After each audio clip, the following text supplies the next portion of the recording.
انتقال کر جاتے ہیں، مرحوم ہو جاتے ہیں، ان کے لیے ایصال ثواب کرنا کیسا ہے؟ تو بہرحال دیکھیے، کچھ بدنی عبادتیں ایسی ہوتی ہیں جو شریعت میں منتقل ہوتی ہے، ٹرانسفر ہو سکتی ہے، مطلب دوسروں کو اس کا اجر و ثواب دیا جا سکتا ہے، ٹھیک ہے، زندگی میں اور مرنے کے بعد بھی۔ کچھ بدنی عبادتیں ایسی ہیں جو اگر میں کروں تو وہ ٹرانسفر نہیں ہوں گی، وہ میرے کو فائدہ ملیں گا، لیکن کچھ ایسی عبادتیں جو میں کروں تو میں کسی کو ایصال بھی کر سکتا ہوں، میت کو یا زندوں کو بھی دے سکتا ہوں۔ وہ کیا ہے دیکھ لیتے ہیں۔ بدنی عبادتوں میں وہ عبادتیں جو ٹرانسفریبل ہے، دوسرے کو ملتی ہے زندگی میں یا میت کے موت کے بعد، وہ ہے اگر کوئی کسی کا حج کرے تو، چاہے زندہ آدمی ہو، جا نہیں سکتا تو اس کا حج بھی ہو سکتا ہے، چاہے میت کا بھی حج ہو سکتا ہے۔ کوئی عمرہ کرے تو بدنی کوشش میں کروں گا لیکن ثواب اس کو ملے گا جس نے وہ کیا، ٹھیک ہے۔ اسی طرح اس کے نام سے پیسہ خرچ کروں تو زندہ ہو یا مردہ اس کو انشاءاللہ ثواب ملیں گا۔ اس کے نظر کے روزے اگر کوئی باقی رہ گئے ہو وہ میں رکھ سکتا ہوں، چاہے وہ زندہ ہو یا مردہ ہو۔ کوئی انسان زندہ ہے لیکن اتنا بیمار ہے اب روزے نہیں رکھ سکتا، اور وہ کہہ رہا ہے بیٹے میرے روزے رکھ دو نظر کے، یا پھر انتقال کے بعد پتہ چل رہا ہے کہ والد کے 2-4 روزے نظر کے باقی تھے تو وہ روزے بھی رکھ سکتا ہوں۔ یہ وہ ٹرانسفریبل عبادتیں جو کی جا سکتی، لیکن نماز ٹرانسفر نہیں ہوتی، کسی کے بدلے نماز نہیں ہو سکتی یا اس کو ثواب نہیں پہنچایا جا سکتا۔ اسی طرح روزے میں صرف نظر کی جو روزے میں نے کہا، لیکن ہر سال کوئی بولے میرے والدین کے روزے رکھوں گا، یہ ٹرانسفریبل نہیں ہوں گا، ٹھیک ہے۔ تو اسی میں قرآن بھی داخل ہے۔ قرآن ایک ایسی عبادت ہے جو انسان خود اپنی زندگی میں کرنا ہے، یہ ٹرانسفر یا ایصال کہتے توشے کو، ٹرانسفر نہیں ہوتی۔ اس لیے کہ نبی اکرم صلی اللہ علیہ وسلم کے زمانے میں کئی صحابہ کا انتقال ہوا، آپ نے کبھی نہیں کہا ان کے لیے قرآن خوانی کرو۔ اب کوئی کہے گا نہیں وہ تو بہت نیک تھے، ان کو کیا ضرورت تھی، تو ٹھیک ہے چلیے وہ چھوڑ دیجیے۔ اس کے بعد صحابہ نے کبھی دوسرے صحابی کے لیے نہیں کیا، نہیں وہ بھی بہت نیک تھے، چھوڑ دیجیے۔ اچھا تابعین نے کبھی ایک دوسرے کے لیے نہیں کیا، آپ بولیں گے وہ بھی بڑے نیک تھے، چھوڑ دیں۔ اماموں میں سے کسی 4 امام میں سے کسی نے کہا کہ یہ ہوتا ہے، چلو وہ بھی ٹھیک ہے بہت نیک تھے، چھوڑ دیں۔ تو پھر لیں گے کس کو، سب کو چھوڑتے جا رہے آپ؟ جب وہ پہلی نسلوں نے کوئی کام نہیں کیا تو ہم کیسے کر سکتے؟ تو لہٰذا قرآن کا ایصال کرنا یہ سنت سے ثابت نہیں، حالانکہ نبی اکرم صلی اللہ علیہ وسلم کے زمانے اور اس کے بعد میں کئی لوگ انتقال کر گئے، لیکن کبھی صحابہ نے کہا کہ چلو تمہارے والد کے لیے پڑھو بیٹے انتقال ہو گیا، ان کو مطلب تابعین سے یا ان کے بچوں سے نہیں کہا۔ تو لہٰذا قرآن کا ایصال یہ ثابت نہیں ہے۔ ہمیں ہر اس چیز سے بچنا چاہیے جو ثابت نہیں۔ ثابت جو ہے وہ آپ کیجیے نا، حج کیجیے ان کے بدلے، عمرہ کیجیے ان کے بدلے، صدقہ کیجیے ان کے بدلے، چاہے وہ کھانے کی شکل میں بھی ہو سکتا ہے کہ آپ نے پیسہ خرچ کر کے کھانا لا کے غریبوں کو کھلا، وہ بھی انشاءاللہ ملے گا۔ بچے ہونے کے ناطے آپ دعائیں کیجیے ان کے لیے، انشاءاللہ وہ بھی ملے گا۔ ایک عام مسلمان ہونے کے ناطے کسی مسلمان کے لیے استغفار کرنا قبول ہوتا ہے کہ اللہ اس کو معاف کرے، اس پر رحم کرے، یہ بھی قبول اللہ کرتا ہے، وہ کیجیے آپ۔ تو یہ کرنے کی چیز ہے، اور جو نہیں کرنے کی ہے وہ ہم کرتے ہیں، اور جو کرنے کی وہ تو نہیں کرتے ہے نا۔ کرنے کی چیزیں نہیں کرتے، اور نہیں کرنے کا 30ویں دن کر رہے، 10ویں دن کر رہے، 20ویں دن کر رہے، 40ویں دن کر رہے، سال کر رہے۔ ارے بھائی کرنے کی جو وہ کیجیے نا، جو نہیں کرنے کی وہ کیوں کر رہے ہیں آپ؟ تو لہٰذا کیا ایصال ہو سکتا ہے وہ پورا وضاحت ہے حدیث کے اندر۔ ہمیں چاہیے کہ ہم انہی چیزوں کو بہرحال ایصال کریں، تو قرآن اس میں شامل نہیں۔ اگر فرض کی شکل لے چکے، وہ فرض کی شکل لے چکے، جو کمپلسری نہیں ہے اس کو کمپلسری کر لیا، جو کمپلسری ہے اس کو ہم سبسڈی لیتے ہیں۔ ہوٹل میں روز شام میں زیارت ہونا ضروری ہے دوستوں سے ملاقات کے لیے، کمپلسری۔ جس دن نہیں ہوا اس دن کھانا ہضم نہیں ہوگا، اور جو پورا دن خراب ہو گیا آج کا، تو دوستوں سے ملاقات نہیں۔ لیکن اگر اپنے والد کے گھر سے دور رہتے ہیں تو وہاں ملنے نہیں جائیں گے روز، حالانکہ ٹائم تو ملتا ہے نا، جب ہوٹل میں بیٹھ سکتے تو وہاں جا سکتے ہیں۔ تو وہ ہوٹل کی زیارت اور وہاں بیٹھنا کمپلسری واجب ہو گیا، اور جو والد سے ملاقات کرنا، والدین سے کہوں گا، ماں اور باپ سے، حالانکہ وہ مستحق ہے، وہ بوڑھے ہیں، ان کے پاس جانا چاہیے، آپ ان سے الگ رہتے کسی وجہ سے، وجہ کچھ بھی ہو سکتی ہے، الگ رہتے ہیں، وہاں ہم نہیں جاتے ہیں۔ تو جو واجب ملاقاتیں ہیں وہ غیر واجب ہو گئی، اور جو غیر واجب ہے وہ واجب سے بھی فوقیت لے کے فرض سے بھی زیادہ ہو گئی۔ سمجھ رہے آپ؟ آج یہ حال ہو چکا، تو ہمیں اس چیز کو سمجھنا چاہیے۔ تو آئیے پہلے ہم دیکھتے ہیں ان واجب ملاقاتوں میں سب سے پہلا حقدار کون ہے، جس سے ہم ملاقات کریں، جس کی زیارت کریں، جس کے پاس جائیں۔ ان میں سب سے پہلے والدین، ماں اور باپ۔ والدین سے ملاقات یہ نمبر 1 ہے ان ملاقاتوں میں، جو ملاقات، جو زیارت ہے، مجھے اور آپ کو جو وزٹ اور جو میٹ ہم لوگوں کو کرنا ہے، یہ ہم پر واجب ہے کہ اپنے والدین سے ملاقات کریں۔ کیوں؟ اس لیے کہ اللہ کے اور اس کے رسول کے بعد دنیا میں کسی کا مرتبہ، کسی کا مقام، کسی کی عزت اور کسی کی پھر اطاعت ہے تو وہ والدین ہیں، والد اور والدہ، ماں اور باپ۔ سمجھ رہا؟ اللہ اور اس کے رسول کے بعد اگر کسی کا مقام ہے، کسی کی عزت ہے، کسی کی توقیر ہے، کسی کی اطاعت ہے، تو وہ والد اور والدہ ہے، یا والدہ اور والد ہے، والدین، یہ سب سے اول ہے۔ اس لیے کہ اللہ رب العزت نے سورہ بنی اسرائیل میں دیکھیے حکم دیا اور کہا وَقَضَىٰ رَبُّكَ أَلَّا تَعْبُدُوا إِلَّا إِيَّاهُ وَبِالْوَالِدَيْنِ، اور تمہارا رب یہ حکم دے چکا ہے، یہ بات طے کر چکا ہے کہ تم اس کے ساتھ کسی کی عبادت مت کرنا، وَبِالْوَالِدَيْنِ إِحْسَانًا، اور اپنے والدین کے ساتھ احسان کرنا ایک ہی آیت میں ایک کے بعد ایک دونوں لفظ آ گئے. تیرا رب طے کر چکا ہے وَقَضَىٰ رَبُّكَ أَلَّا تَعْبُدُوا إِلَّا إِيَّاهُ، اس کے علاوہ کسی کی عبادت مت کرنا.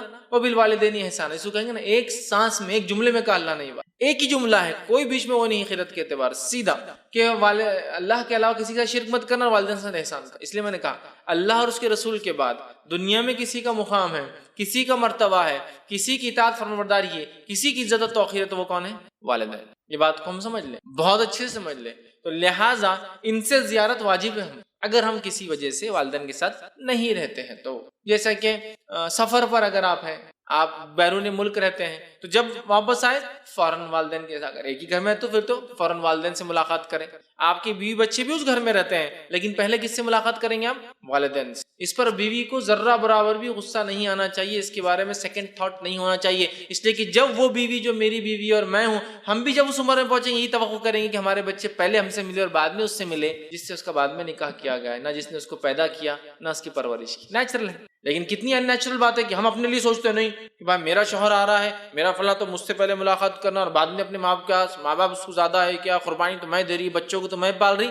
ہاں تو یہی سوچیے اس شوہر کو بھی کسی اور نہیں پالا ہے، اسی نے اس کو بڑا کیا ہے تو اس کا حق ہے. اور اس حدیث کو یاد کیجیے جس حدیث میں 3 لوگ غار میں چلے گئے اور ایک پتھر نے آ کے روزگار کا منہ بند کر دیا. تینوں نے کہا اپنی اپنی نیکیوں کو وسیلہ بناؤ. تو ایک نے کہا اللہ میں روز بکریاں چراتا، دودھ دھوتا آنے کے بعد، اور دودھ سب سے پہلے کس کو پلاتا؟ والدین کو. ایک دن میں آیا اور میرے والدین سو گئے تھے، میں نے بکریوں کا دودھ دھویا اور رکا رہا، اور اتنی دیر رکا جب تک کہ وہ اٹھ نہ گئے. اور ایک روایت میں الفاظ ہے وہ صبح فجر تک، مطلب صبح تک نہیں اٹھے. جب صبح انہوں نے آنکھ کھولی میرے بچے بھوک سے بلبلا رہے تھے، پھر بھی میں نے ان کو دودھ نہیں دیا، اپنے والدین کو پہلے دودھ دیا. وہ سیر ہو گئے پھر ان کو پلایا. اے اللہ یہ کام میں نے تیرے لیے کیا تھا، اگر تو نے قبول کیا تو اس مصیبت کو دور کر. اور پتھر تھوڑا سا ہٹ گیا، پورا نہیں ہٹا چونکہ اور 2 لوگ تھے انہوں نے بھی کی تو پورا ہٹا، لیکن یہ بھی ایک سبب بنا اس مصیبت کے ہٹنے کا.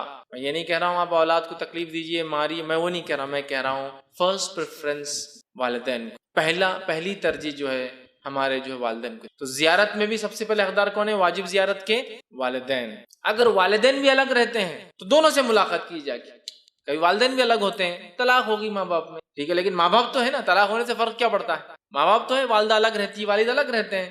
تو دونوں الگ رہتے تو دونوں سے، دونوں ساتھ رہتے تو ان سے. میاں بھی مطلب بیوی اور بچے ساتھ اور والدین بھی ساتھ، پہلے والدین سے پھر بیوی بچوں. فرسٹ پریفرنس یہ وہ لوگ ہیں جو ہماری آخرت کے اعتبار سے جنت بھی ہے، اور یہ وہ لوگ ہیں دونوں جو آخرت کے اعتبار سے جہنم بھی ہیں. ان کی خدمت کرو تو جنت پالو، ان کو ناراض کرو اور تکلیف دو اور جہنم میں چلے جاؤ. آسان ہے، ٹکٹ ہے یہ ہمارا ایک طرف. اور حدیث میں الفاظ ہے ماں کے قدموں کے نیچے جنت ہے. باپ جنت کے دروازوں میں بیچ کا دروازہ ہے. تو کتنا بڑا مقام ہے نا، ایک دروازہ ہے دوسری خود جنت ہے خدمت. حدیث میں آپ نے حاکم کی روایت ہے بد دعا دی ان لوگوں کے لیے جن کو اپنی بڑھاپے میں، ان کی زندگی میں ماں باپ میں سے دونوں یا دونوں میں سے کوئی بوڑھی عمر میں مل جائے، بڑھاپے میں مل جائے اور ان کی خدمت کر کے جنت نہ پا سکے. اور آپ نے لعنت بھیجی ایسے لوگوں پہ جو والدین میں سے دونوں یا ایک کو پالے اور خدمت کر کے جنت نہ بنا سکے. اس لیے میں نے کہا پہلی زیارت کا حقدار کون ہے؟ والدین. ملاقات کیجیے، جائیے، میل ملاپ کیجیے، حسن سلوک کیجیے، اچھی بات کیجیے، ان پر خرچ کیجیے، ان کی عزت و توقیر کیجیے. انہیں بتائیے کہ ان کا مقام آپ کے نزدیک سب سے اونچا ہے.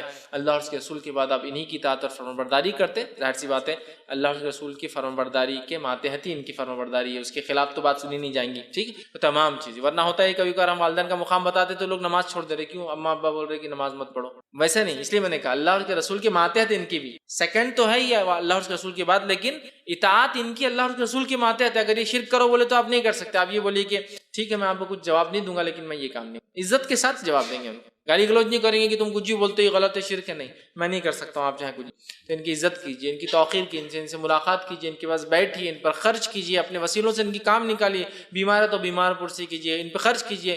جو کچھ ہو سکتا ہے خدمت کے اعتبار سے ان کے ساتھ کرنا، یہ مجھ پر آپ پر واجب ہے. یہ پہلی قسم یاد رکھیے. نبی اکرم صلی اللہ علیہ وسلم سے بالکل فالتو بات ہے. کسی کا انتقال ہو جاتا ہے تو لوگ فاتحہ پڑھتے ہیں اور فاتحہ پڑھنے کو کہتے بھی ہیں اور اس پہ کچھ کھانا وغیرہ بھی بناتے ہیں، اور کبھی کبھار ہمیں پتہ بھی نہیں ہوتا کہ یہ فاتحہ کا کھانا ہے، وہ کھا لینے کے بعد معلوم پڑتا ہے کہ اب وہ فاتحہ کا کھانا تھا.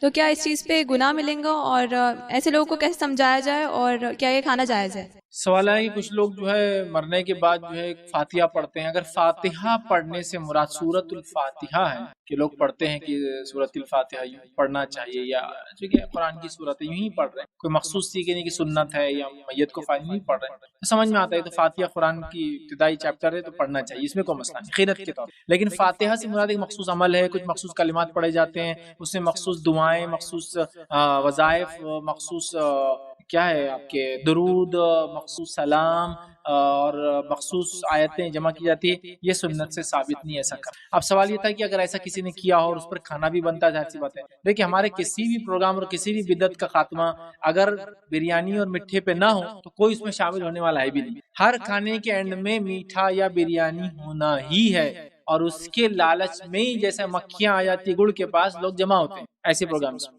چلو کھانا بھی ہو جا رہا، میٹھا بھی ہو جا رہا، باتیں بھی ہو جائیں گی، فلاں عورتوں کے تو کئی مسائل نکل جاتے ہیں، رشتے طے ہو جا رہے، فلاں ہو جا رہے، لوگوں کے اسٹیٹس معلوم ہو جا رہے، چغلیاں غیبت بھی ہو جا رہی، یہ ہو جا رہی، مرد بھی جا رہے، بہرحال کی معاملات ہو جا رہے، تھوڑا سا کبھی ٹائم نہیں بول کے عورتوں بولے تم ہی چل جاؤ ہم نہیں آتے، تو بہرحال یہ ساری چیزیں ہو رہی۔ تو اب وہ کھانا بنا دیے فاتحہ کا، اب آپ کو پتہ نہیں تھا، آپ نے کھا لیا، تو اب اس کا معاملہ کیا ہے؟ دیکھیے اس کھانے کا جو معاملہ ہے، جو فاتحہ کا کھانا ہے، شرعی اعتبار سے یہ کھانا حرام نہیں ہے۔ وجہ یہ کہ غیر اللہ کے نام کا کھانا نہیں، فاتحہ اللہ کے کلام کو ہی پڑھا گیا، مطلب فاتحہ کھانا وہ نہیں کہ غیر اللہ کا نام لے کے پڑھا، فلاں کے نام کا نہیں، اس نے سورۃ الفاتحہ یا دیگر سورتیں پڑھی۔ تو کھانا کسی کے نام سے نہیں ہوتا، فاتحہ ہوتی سی عمل، لیکن بدعت، تو آپ سپورٹ نہیں کر سکتے اس کو، کھا نہیں سکتے، لیکن چونکہ آپ نے شرعی حکم پوچھا وہ حرام نہیں۔ جیسا مثال کے طور پہ ایک نظم ہے، علامہ اقبال کی اچھی نظم ہے، آپ کسی نے میوزک کے ساتھ اس کو بنا دیا، تو نظم کا پڑھنا کیسا ہے؟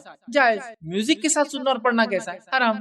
تو فاتحہ جو ہے وہ کھانا کسی کی نسبت سے نہیں ہوتا، ان کے نام کا ان کے نام، وہ اللہ کے لیے ہوا، لیکن وہ عمل بدعت ہے، تو لہٰذا فاتحہ کا کھانا شرعی اعتبار سے حرام نہیں ہے۔ عمل چونکہ بدعت ہے اس لیے ہم نہیں کھائیں گے، لیکن اگر آپ نے غلطی سے کھا لیا تو کوئی مسئلہ نہیں، کیونکہ شرعاً حرام نہیں۔ اسی طرح کسی نے بھیج دیا اور آپ کو پتہ نہیں تھا تو بھی مسئلہ نہیں ہو، اس لیے کہ شرعاً، ایسے تو نامعلوم اور کسی نے کر لیا تو وہ تو ویسے بھی شریعتاً بچ جاتا، لیکن یہاں آپ کو شرعاً کوئی مسئلہ نہیں تھا، سمجھ رہے آپ؟ یا پھر بہو کو ساس مجبور کرتی ہے گھر میں، مطلب وہ بہو نہیں مانتی لیکن ساس کری، کھا لے رہی بیچاری بہو، تو بھی مسئلہ نہیں۔ کیوں؟ تو فتنے سے زیادہ اچھا ہے، کھانا حرام نہیں نا، اس لیے میں حکم بتا، سمجھ رہے آپ بات کو؟ تو لہٰذا حکم اس کا حرام کا نہیں ہوتا ہے، لیکن چونکہ بدعت وغیرہ ہے، احتیاط اور اجتناب کرنا ہی بہتر ہے۔ لیکن مجبوراً اگر کھا لے، جیسا کہ بچے کو مجبور کر دے اس کے ماں باپ، بچی کو مجبور کرے اس کے ماں باپ، بچی کو مجبور کرے ساس و سسر، یا گھر میں معلوم نہ ہو کھا لیا یا انجانے میں کھا لیا، تمام شکلوں میں انشاءاللہ وہ گناہگار نہیں ہوگا یا گناہگار، چونکہ کھانا اللہ کے نام کا تھا لیکن عمل بدعت ہے، اس لیے اس کو بائیکاٹ کرتے اور نہیں 40 دن۔ بلکہ بہت سے علاقوں میں ہوتا ہے کہ میت کی مغفرت نہیں ہوتی جب تک 40 دن کسی غریب کو کھانا نہیں کھلائے، تو کچھ خاندان ہوتے جو صرف کھانا کھانے کے لیے تیار رہتے، پورے شہر کے صرف کھانے کھاتے جا کے جو بھی مر جاتا ان کے گھروں کے، تو ان کو بلایا جاتا ہے مختلف ناموں سے، وہ کہیں شاہ پکارے جاتے ہیں، کہیں فلاں پکارے جاتے ہیں، وہ خاندان ہوتے ہیں اور صرف آ کے کھاتے صدقات لیتے ہیں۔ یہ کوئی 40 آنے کی ایسی فضیلت نہیں ہے، لہٰذا آپ اپنے میت کی طرف سے صدقہ کریں، کوئی فکس رقم نہیں ہے، کھانا کھلائے کوئی فکس رقم نہیں ہے، استغفار کرے کوئی فکس اس کے استغفار کی تعداد نہیں ہے، یہ آپ کر سکتے ہیں، لیکن مخصوص 40 دن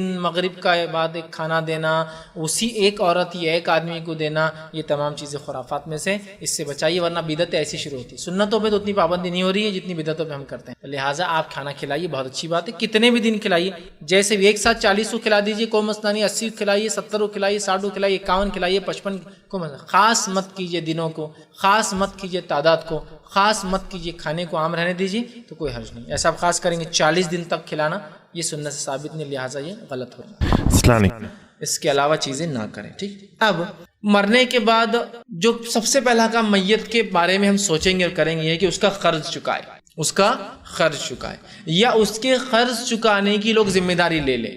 بہت اہم چیز یاد رکھیے، ہمارے پاس ہوتا کیا ہے، ایک نامینل اعلان ہوتا ہے، کسی کا انتقال ہو گیا، جنازے کو پورا لے کر مسجد میں چلے جاتے ہیں، مسجد میں جانے کے بعد اس کا بیٹا یا بھائی کوئی کھڑا ہوتا ہے اور کہتا ہے ہمارے ابا پر ہمارے بھائی پہ کوئی پیسہ ہوگا تو بول دے، ٹھیک ہے۔ اور ایک وہ نامینل اعلان ہوتا ہے جس کے پیچھے کوئی ریالٹی نہیں ہوتی، کوئی حقیقت نہیں، کوئی اگر آ بھی جائے تو بولیں گے شرم کرو، ابھی انتقال اور پیسے مانگنے، چل جاؤ، مطلب وہ ایک اعلان ہوتا ہے، اس کے پیچھے کوئی ریالٹی نہیں ہوتی، تو مانگنے والا بھی نہیں آتا، اس کو معلوم یہ چپ ایک کیا ہے، سمجھ رہے نا آپ، ایک سمبولک ہے ویسے اعلان کر دینا، تو ایک سسٹم بن گیا، بس کوئی بھی مر گیا لوگ کھڑے ہوتے ہیں، سب ہو گیا مسجد میں، آپ کو مسجد میں آ کے آپ کو 1000 لوگوں میں آ کے بولیں گا میرا ادھار تھا، تو بولے گا کہ آپ بتائیے، عقل تو میری یہ کہہ رہی ہے کہ وہاں اعلان ہونا چاہیے اس گھر میں کہ بھائی جلدی جلدی دیکھو ان کی ڈائریاں چیک کرو، بکس چیک کرو، چلو والدہ آپ کو پتا ہے کہ والد پہ کچھ ادھار تھا کیا، چلو بہن تم کو پتا ہے کہ ابا نے کچھ لیا تھا، چلو نکالو جلدی جلدی ریکارڈز کس کے، تاکہ ہم چکائیں گے، سمجھ رہے، یہ ہے اس کا طریقہ۔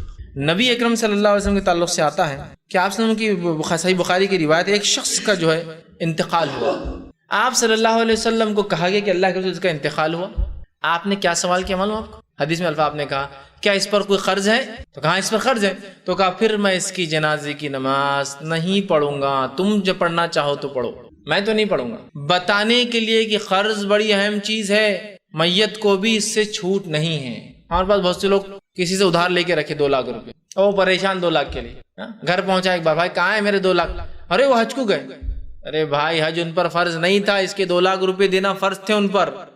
اب اگر وہ بیچارہ بولتا ہے کہ یار حج پہ کے قرض نہیں دیے، تو وہ تو اس کی پٹائی ہونے والی، پورا محلہ مل کے ماریں گا اس کو، ہاں حاجی کو تم ایسا بول رہے، لیکن وہ آپ دیکھ رہے نہیں اس پہ قرض ہے، اس کو پہلے دینا ضروری تھا، وہ حج کرنا ضروری نہیں تھا اس پر، ہو رہا ہے نہیں ہو رہا جی تمام چیز۔ قرض کو معمولی مت سمجھیے، قرض جو نقصان کرتا ہے وہ یہ ہے کہ نبی اکرم صلی اللہ علیہ وسلم پسند نہیں کیا، پھر آپ کو آ کر کسی نے بتایا اللہ کے رسول، ایک آدمی نے اسپانسرشپ لے لیا اس کا دینے کی ذمہ داری لے لیا، میں چکاؤں گا، تو کہا اب میں پڑھوں گا، نہیں تو میں نہیں پڑھوں گا، تم کو پڑھنا ہے پڑھ لو تم جا کر، میں نہیں پڑھوں گا۔ اعلان اور بتانا تھا کہ بہت برا عمل ہے کوئی اگر انتقال کر جائے اور قرض نہ چکایا جائے۔ فرسٹ کام کرنا ہے سب سے پہلے وارثوں کو، جلدی سے قرض نکالو، اس کے کتنے ہیں۔ اب کوئی انسان یہ سوچیں گا ارے جب قرض مطلب زندگی میں ادھار تھا بول کے پریشان تھا بول کے لیا، لیکن نہیں، موت کی بات تو بیٹے کو اسپانسرشپ لینا پڑے، کسی نہ کسی کو بولنا پڑے گا نہیں بھی ہے، یا وراثت اس کی پہلے بیچ کر دینا، کچھ نہ کچھ تو کرنا پڑے گا، ٹھیک ہے ان کا یہ گھر ہے، یہ بیچ کے ہم آپ کا قرض دے دیں گے، زندگی میں تو نہیں دے پائے اس لیے کہ وہ خود گھر میں رہ رہے تھے، اب تو انتقال ہو گیا، ہم دے دیں گے، پہلے اس کو طے کیا جائے۔ آپ صلی اللہ علیہ وسلم فرماتے ہیں، صحیح بخاری کی روایت، حدیث کے الفاظ سنیے، آپ نے فرمایا مومن کی روح جو ہے قرض کی ادائیگی تک، ٹھیک ہے، آپ فرماتے ہیں قرض کی ادائیگی تک قرض کے ساتھ معلق ہوتی ہے، اللہ کے سامنے پریزنٹ نہیں کی جاتی ہے۔ مومن کی روح جب نکل جاتی ہے تو چونکہ قرض، دیکھیے مومن کا لفظ ہے مطلب ایمان والا ہے، وہ قرض جب تک ادا نہ ہو تو قرض جیسا معلق ہے نا، بھی معلق ہونا تھا بیچ میں لٹکا ہوا، قرض جب تک نہیں دیا جائے گا تب تک اس کی روح بھی اللہ کے سامنے حاضر نہیں ہوگی، معلق لٹک جائیں گے۔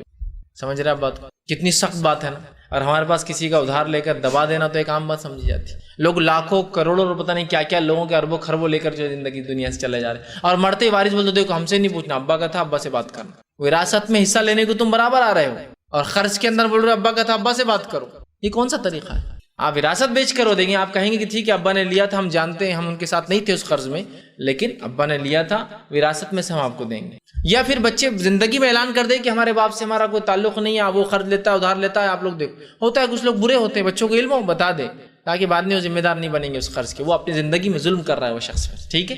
تو یہاں بہت سی بار ہوتا ہی ہے کہ میں نے ایک انتقال میں ایک صاحب کو دیکھا، ان کا انتقال ہوا، جنہوں نے کچھ لاکھ روپے قرض لیا تھا، اور ان کے بیٹوں نے سیدھے ہاتھ اٹھا دیا اور کہا کہ ابا نے لیا تھا ابا سے جا کے وہ لے لو۔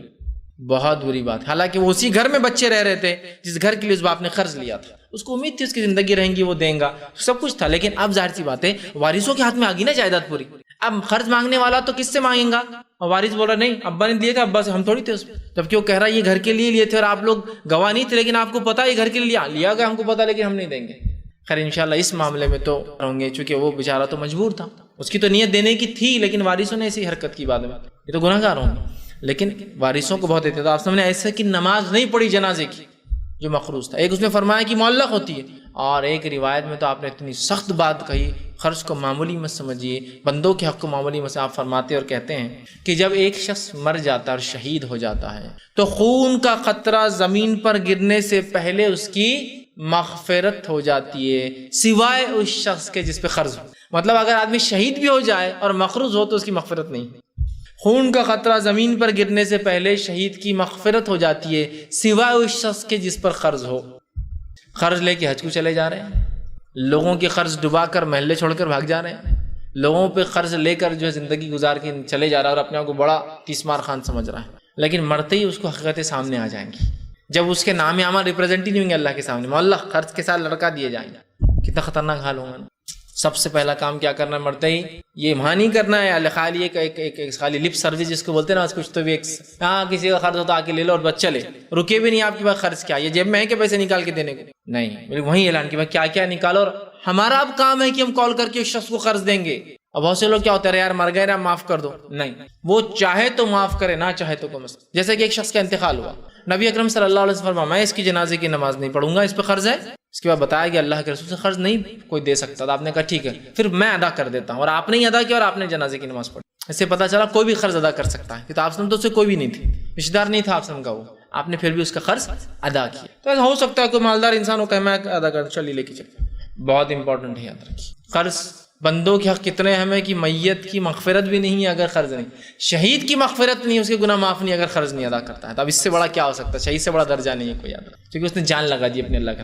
لیکن بندوں کا حق رکا ہوا ہے قرض, تو تمہارے بھی لیے معافی نہیں بھائی, تم بھی اٹک جاؤ گے. تو اس بات کو غور کرے, سب سے پہلے قرض ادا کرے. کہ اگر کوئی اولاد اپنی ماں سے برے مزاج سے بات کرے اور غصے میں برا بھلا بول دے جبکہ وہ برا بولنا نہیں چاہیے ہے, اور اگر بعد میں اولاد ماں سے معافی مانگ لے اور ماں معاف کر دے, تو کیا اولاد کے سر پر سے گناہ معاف ہو جائیں گا جو اسے ملے یہ اپنی ماں سے برے اس سے جو ملا تھا جو ماں سے برے طریقے سے بات کرنے کے وقت. تو یاد رکھیے اگر کسی اولاد نے ماں سے کچھ بد کلامی کر دی ہو یا باپ سے یا کوئی بڑوں سے بھی, تو بالخصوص والدین سے اگر کی ہو تو معافی مانگ لے, اور اگر وہ سچے دل سے معاف کر دے رہے ہیں تو بالکل انشاءاللہ اللہ معاف کر دیں گا. لیکن اس کا مطلب یہ نہیں کہ آپ پہلے غلطی کریں اور پھر بولے نہیں معاف کرو اور آپ منوا رہے ہیں, پھر آپ غلطی کر رہے اور پھر اس سے معافی منگائی, درست نہیں. ہو جائے غلطی اور اگر وہ آپ کو معاف کر دے تو انشاءاللہ عزیز اللہ ضرور جو ہے ان کی دعا قبول کریں گا. لیکن ایک بات میں بالکل اعلان کر دوں اور یہ بات کی میں تاکید کر دوں کہ اولاد غلطی سے بھی, بالخصوص ماں کی اور باپ کی بد دعا نہ لے. غلطی سے بھی شریعت نے ان کو ایسا اونچا مقام دیا ہے, ایسے پریویلیجز دی ہے, ایسے ان کو جو ہے اہمیت دی ہے کہ بجا اور بیجا ان کی دونوں باتیں اللہ سن لیتا ہے. معلوم آپ, جیسے آپ جانتے ہوں گے ایک ملک کا سفیر جب دوسرے ملک جاتا ہے اس کو ایمبیسیڈر بولتے ہیں, ڈپلومیٹ بولتے ہیں. ڈپلومیٹ اگر کسی ملک میں خون بھی کر دے تو اس پر کیس درج نہیں ہوتا اور کیس نہیں چل سکتا, اس لیے کہ اس کے رائٹس اتنے اونچے ہوتے ہیں چونکہ دوسرے ملک کا نمائندہ ہے. ہاں دوسرا ملک اگر چاہے ایکسٹریڈیشن ٹریٹیز اگر ہو دونوں کے بیچ میں, کے بعد تمہارا قاتل ہمارا قاتل ہم کیس چلائیں گے تب ہوگا. تو یہ خاص لوگ ہوتے ہیں, ان کو خاص پاورز ملتے ہیں نا.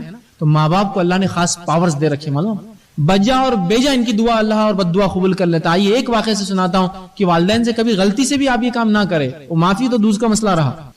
رسول اللہ فرماتے ہیں کہ بنی اسرائیل کے ایک عابد تھے جن کا نام جریج تھا. جریج اپنے گھر سے دور عبادت کرتے. ایک بار والدہ ان سے ملنے آئی اور کہا یا جریج اے جریج میں آئی ہوں تمہاری ماں, مجھ سے آ کر ملو. جریج نماز میں تھے.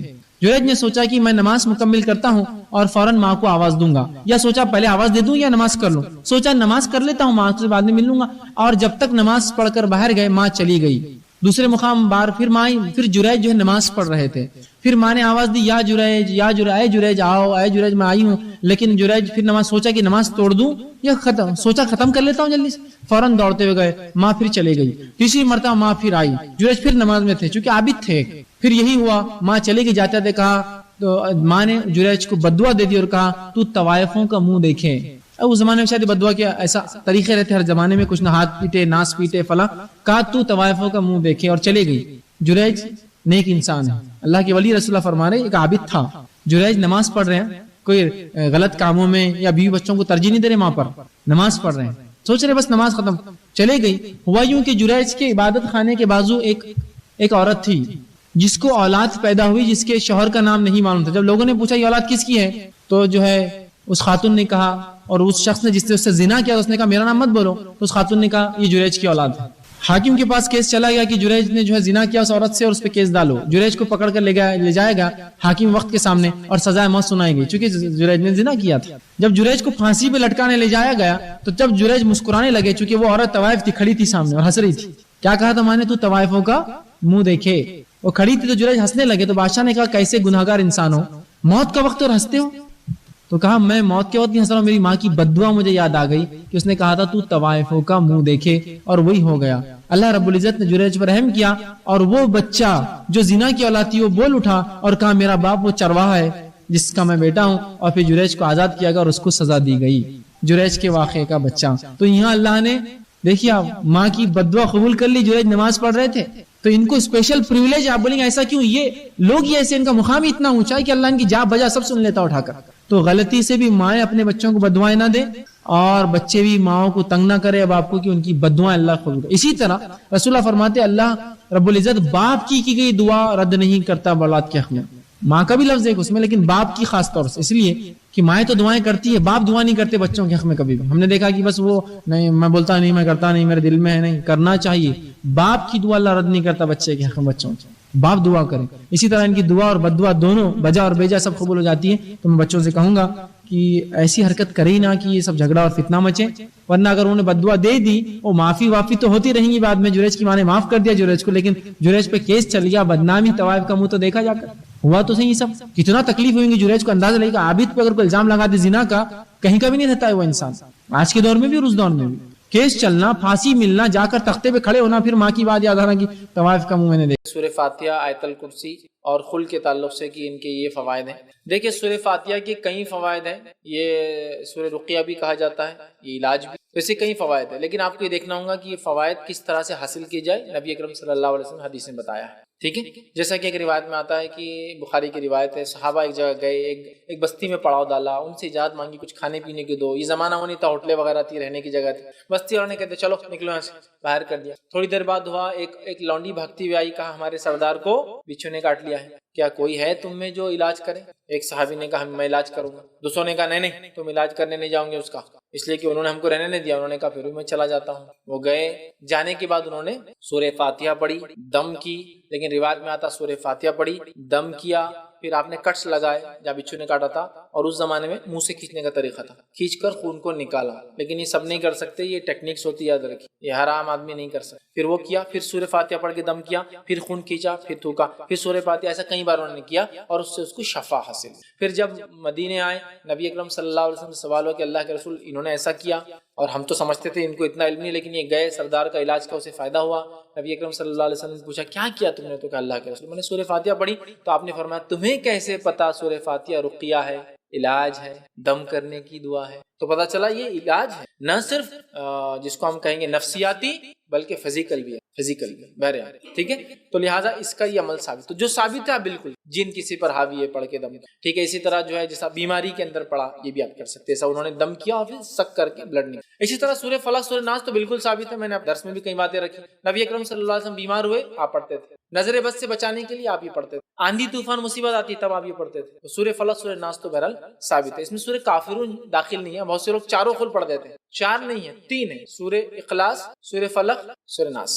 اچھا, ایک عجیب بات ہے, یہ چاروں خل لوگ چونکہ اس کے بڑے فوائد ہیں 3 کے, تو 4 کو ایڈ کر دیتے ہیں اور چاروں کو ہر جگہ پڑھتے ہیں, یہاں تک کہ خبروں پر بھی پڑھتے جا کر. یہ اپنی حفاظت کے لیے, زندوں کے لیے. مرنے کے بعد سورہ اخلاص, سورہ فلق, سورہ ناس اور سورہ الکافرون پڑھنا درست نہیں. ایک مرتبہ ایک صاحب ضد کرنے لگے, نہیں بولے ہم جا کر بولے خبر میں پڑھیں گے. تو دوسرے صاحب نے ان سے کہا کہ چلو میرے کو بولو کہ جو تم پہلا سورہ پڑھے قل یا الکافرون, ٹھیک ہے, لا اعبد ما تعبدون, تو خبر والے کیا بول رہے ہیں, اے کافرو قل یا الکافرون لا اعبد ما تعبدون, میں بات نہیں کروں جس کو تم عبادت کرتے تھے.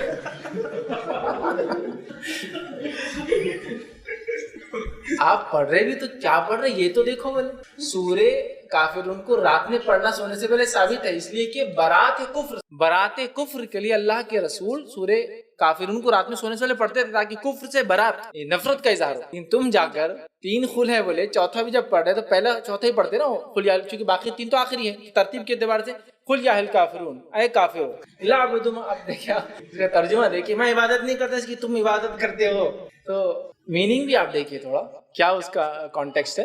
3 خل کے فضائل اپنی جگہ ہے, 3 بار صبح 3 بار شام, اور بھی بہت سارے, میں پورے نہیں رکھ پایا, کبھی موقع ملا تو موضوعتین سورہ اخلاص کے فوائد میں ہم دیکھیں گے, بہت زیادہ ہے, بہت زیادہ. لیکن پھر کہوں گا جو ثابت ہے چیک کر لے پہلے, کوئی بھی عمل کرنے سے. نبی اکرم صلی اللہ علیہ وسلم نے فرمایا سورۃ البقرہ کی آخری 2 آیتیں جادو کا توڑ ہے. سورۃ البقرہ کی آخری 2 آیتیں جب نازل ہوئی, جادوگروں کا توڑ آ گیا. شیطان سمجھ گیا میرا یہ ہیلا نہیں چلنے. آیت الکرسی کے بڑے فوائد ہیں. نبی اکرم صلی اللہ علیہ وسلم نے فرمایا آیت الکرسی ایک نماز کے بعد پڑھ لے تو دوسری نماز تک کافی ہے, مطلب حفاظت کے لیے کافی ہے.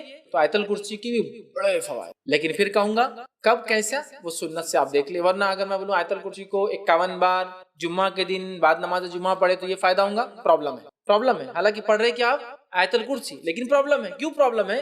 آیت الکرسی کو ایسا پڑھنا جس پر اتری آیت الکرسی نبی اکرم صلی اللہ علیہ وسلم پر انہوں نے نہیں بتایا.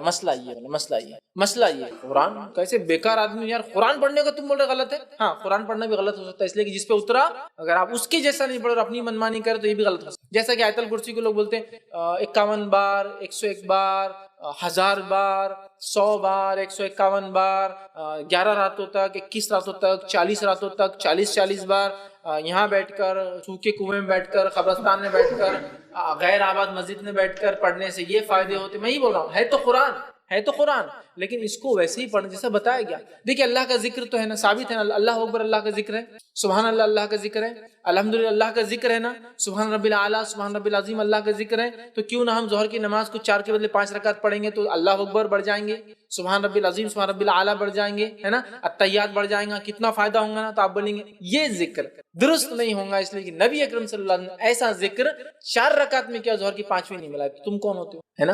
تو میں بھی یہ بول رہا ہوں قرآن ہے، بالکل قرآن کو لیکن کیسا استعمال کیا جائے، کیسے فائدہ اٹھایا جائے، وہی بتائیں گے جس پہ نازل ہوا. نبی اکرم صلی اللہ علیہ وسلم ایسا کوئی طریقہ نہیں بتایا کہ 51 11 20 40 50 نہیں بتایا، تو ہمیں ایسا نہیں کرنا. ہاں جو بتایا وہ کیجیے نا. آپ 3 بار صبح شام، ہے نا، 3 بار کے بعد تسبیحات نے بتایا نا، 33 بار اور 33 بار پڑھے نماز کے بعد سبحان اللہ الحمدللہ اللہ اکبر، اور آخر میں پڑھے لا الہ الا اللہ وحدہ لا شریک لہ لہ الملک و لہ الحمد وہو علی کل شیء قدیر. یہی تسبیح کو اگر سوتے وقت پڑھتے ہیں تو 33 بار سبحان اللہ، 33 بار الحمدللہ اور 34 بار اللہ اکبر پڑھے، ہوگی گنتی 100 کی. سوتے وقت ایسا، اور نماز کے بعد یہ ایڈ کریں گے آپ 100 نمبر پر. یہ ساری چیزیں بتائی گئی، کوانٹٹی جہاں بتائی گئی، جہاں نہیں ہے ہم نے نہیں کرنا. اس طرح فرمایا لا الہ الا اللہ وحدہ لا شریک لہ لہ الملک و لہ الحمد وہو علی کل شیء قدیر 100 مرتبہ صبح اگر کو پڑھے، مطلب بعد نماز فجر، تو اس پہ جادو اثر نہیں کرتا اس دن. کوانٹٹی بتائی گئی نا، جہاں کوانٹٹی اسپیسیفک تھی بتائی گئی، جہاں اسپیسیفک نہیں، جیسا درود صبح اور شام 10 بار پڑھنے کے فوائد بتائے گئے، 10 بار ہی، آپ 11 12 15 15 51 بار نہیں کر سکتے. آپ جہاں اسپیسیفک تھی اسپیسیفک کر دی، یا جنرل تھی جنرل کر. ٹھیک ہے، تو لہٰذا آپ جتنے بار پڑھنا ہے پڑھیے، لیکن یہ مخصوص دن، مخصوص ایام، مخصوص وقت، مخصوص تعداد، مخصوص جگہ مت بنائیے، ورنہ پھر پرابلم یہ ہوگا جس پر اترا ہے قرآن انہوں نے جب یہ چیز نہیں کی تو ہمارا کرنا درست نہیں ہوگا. ٹھیک ہے، تو بہرحال میں یہی کہہ رہا ہوں کہ جو سورہ فاتحہ، آیت الکرسی اور سورہ فلق، سورہ اخلاص، سورہ فلق، سورہ ناس کے جو آپ نے کہا، ہاں ثابت شدہ چیزیں، بس دیکھیں کہ کون سی روایت کو پیش کر رہے ہیں، چونکہ ضروری ہے کہ مستند ہو، ورنہ لوگ بہت ساری غیر غلط باتیں اس کے تعلق سے پیش کریں. تو یہ بڑی اہم دعا ہے، یاد رکھیں. اسی طرح سورہ بقرہ سورہ نمبر 2 آیت نمبر 255 آیت الکرسی جس کو ہم کہتے ہیں. آیت الکرسی کی بھی بڑی فضیلت ہے، یاد رکھیے. بہت بہت بہت بہت بہت بہت بہت زیادہ فضیلت، اسی کوئی انتہا نہیں. میں سمجھتا ہوں پورے فضائل میں رکھ بھی نہیں پاؤں گا، مختصر ہی رکھوں گا. سب بسم اللہ کی مختصر رکھا، اس کی مختصر ہی رکھوں گا. آیت الکرسی قرآن مجید کی تمام آیتوں میں اعلیٰ اور افضل ہے. آیت الکرسی قرآن مجید کی تمام آیتوں میں اعلیٰ اور افضل ہے، بہت بڑی فضیلت ہے. آئیے صحیح مسلم کی روایت ہے، ابی بن کعب رضی اللہ عنہ فرماتے اور کہتے ہیں رسول اللہ صلی اللہ علیہ وسلم نے فرمایا، کیا تجھے معلوم ہے کہ کتاب اللہ میں سے تمہارے پاس کون سی آیت سب سے افضل ہے؟ کیا تمہیں معلوم ہے کہ کتاب اللہ میں سے کون سی آیت سب سے افضل ہے؟ تو میں نے عرض کیا اللہ اور اس کے رسول ہی بہتر جانتے ہیں، مجھے تو نہیں پتا. آپ صلی اللہ علیہ وسلم نے دوبارہ فرمایا کہ کیا تجھے معلوم ہے کتاب اللہ میں سے تمہارے پاس کون سی آیت سب سے افضل ہے؟ میں نے عرض کیا اللہ لا الہ الا هو الحی القیوم، یہ آیت الکرسی. آپ صلی اللہ علیہ وسلم نے میرے سینے پر جو ہے ہاتھ پھیرا، مطلب شاباشی دیتے نا، ارے ماشاءاللہ، سینے پر جو ہاتھ پھیرا اور فرمایا ابو المنذر، ٹھیک ہے، ان کی کنیت تھی یہ، تجھے علم مبارک ہو.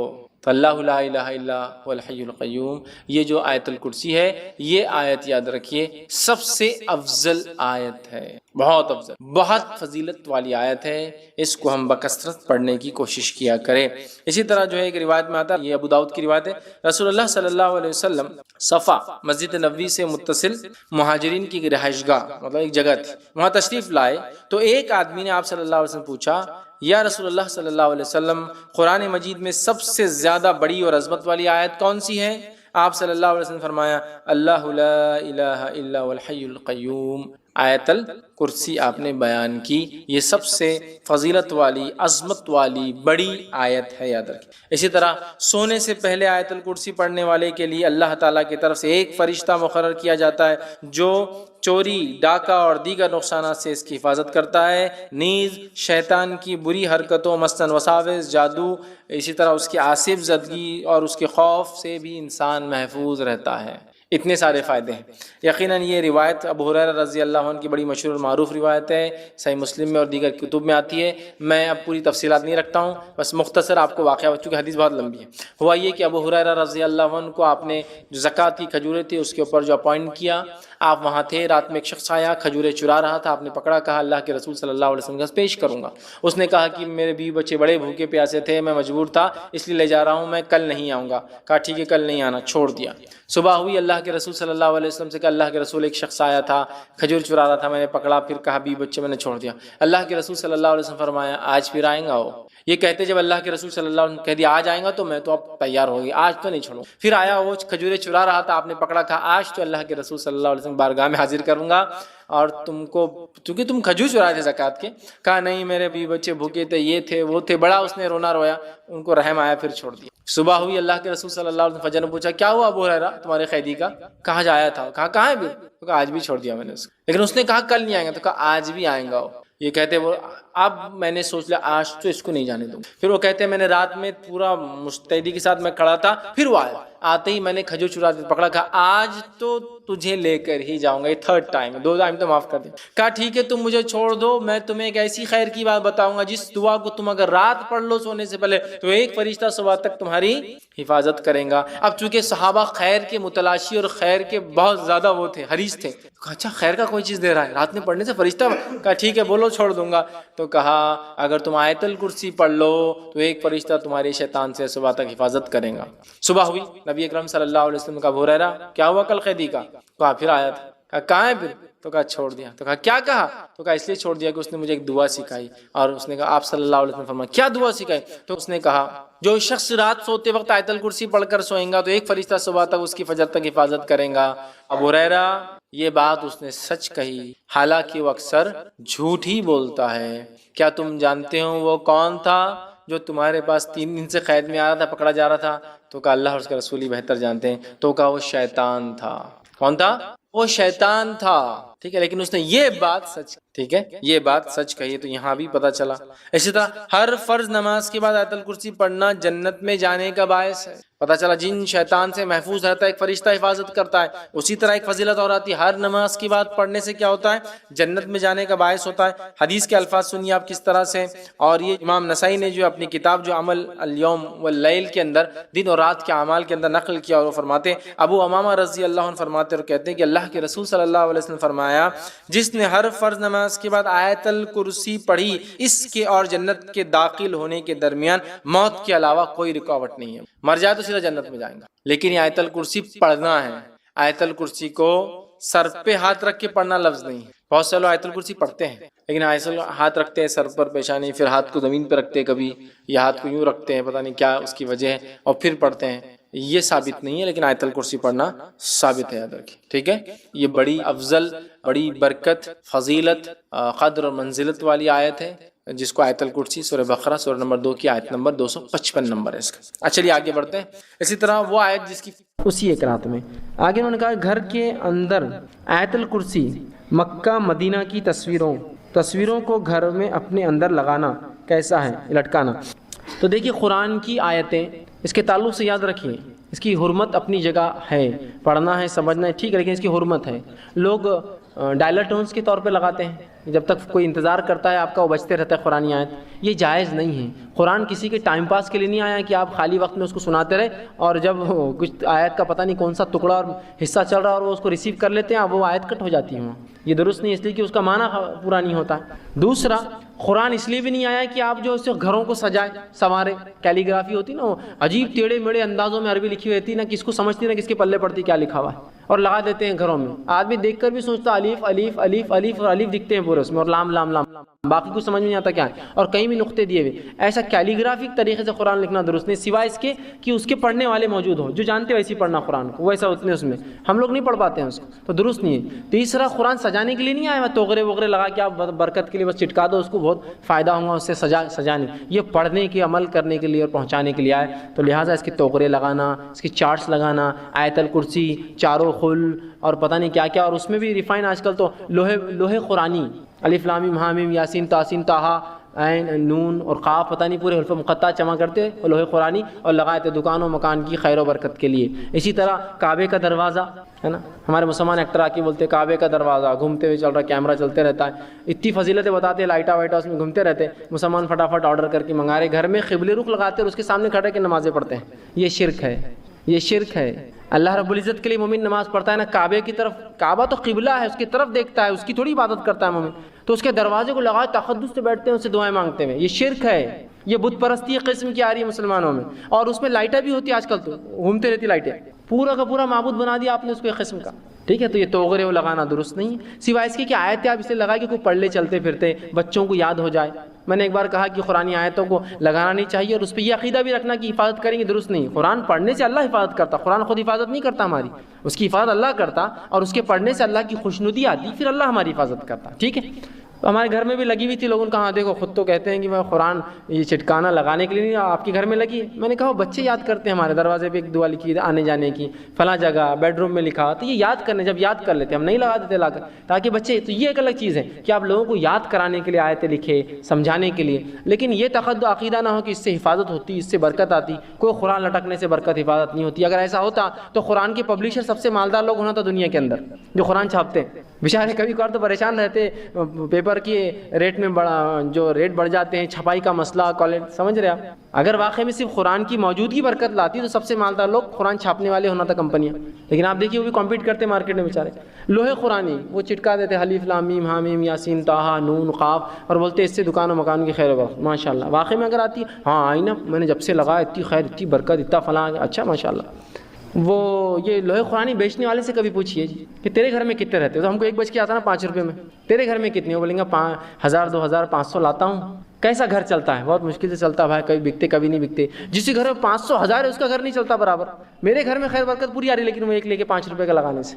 سوال یہ اس کے گھر میں تو سب سے زیادہ خیر و برکت ہونا تھا، اس کا تو 1000 کی تھپی رکھی ہوئی، پوری خیر، پوری برکت، پورے محلے کی برکت اسی گھر میں ہونا تھا، لیکن وہ بولتا بہت مشکل سے بکتے ہیں لوگ، اتنا جھک جھک کر کے لیتے، قرآن کی بھی چیز ہے تو 10 روپے بولتے 5 روپے کرتے، وہ بہت مشکل ہوتی، 10 15 روپے 20 روپے 100 روپے کما لیتا دن میں۔ اگر کوئی یہ عقیدہ قرآن لگائے کہ واقعتاً یہ لگانے سے یہ ہوتا ہے، اس نے بھی شرک کیا۔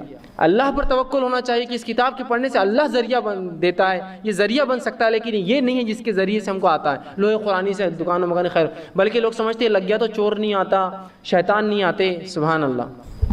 اگر ایسا ہوتا تو کسی مومن کے پاس شیطان کبھی نہیں آتا تھا، کہ تو سب مومنوں کو کچھ نہ کچھ قرآن یاد ہے، ہاں یہ طٰہٰ یاسین حامیم سب کو یاد ہے نا، پھر کیوں شیطان بھگاتا کہ ہم بھگ جانا تھا ہم سے بھی دور؟ یہ سب بری باتیں یاد رکھیے، قرآن ان چیزوں کے لیے نہیں ہے، تو گھروں میں ایسی تصویریں مت لگائیے۔ یہ الگ بات ہے کوئی علم کے لیے کہ کعبہ اس طرح سے ہے، مدینہ اس طرح دکھتا ہے، ٹھیک ہے، لیکن مسلمان بھی مکہ مدینہ، کعبے کا دروازہ، دادا پردادا سگڑ دادا ابا اور فلاں اور پورے پوسٹرز لگے، فوٹوਆਂ لگی، یہ سب بہرحال درست نہیں ہوگا۔ ان الحمد لله نحمده ونستعينه ونستغفره ونعوذ بالله من شرور انفسنا ومن سيئات اعمالنا من يهدي الله فلا مضل له ومن يضلل فلا هادي له واشهد ان لا اله الا الله وحده لا شريك له واشهد ان محمدا عبده ورسوله وبعد فان خير الحديث كتاب الله وخير الهدي هدي محمد صلى الله عليه وسلم وشر الامور محدثاتها وكل محدثة بدعة وكل بدعة ضلالة وكل ضلالة في النار وقال عز وجل في القرآن المجيد أعوذ بالله من الشيطان الرجيم بسم الله الرحمن الرحيم يا أيها الذين آمنوا اتقوا الله حق تقاته ولا تموتن إلا وأنتم مسلمون وقال يا أيها الناس اتقوا ربكم الذي خلقكم من نفس واحدة وخلق منها زوجها وبث منهما رجالا كثيرا ونساء واتقوا الله الذي تسألون به والأرحام إن الله كان عليكم رقيبا وقال يا أيها الذين آمنوا اتقوا الله وقولوا قولا سديدا يصلح لكم أعمالكم ويغفر لكم ذنوبكم ومن يطع الله ورسوله فقد فاز فوزا عظيما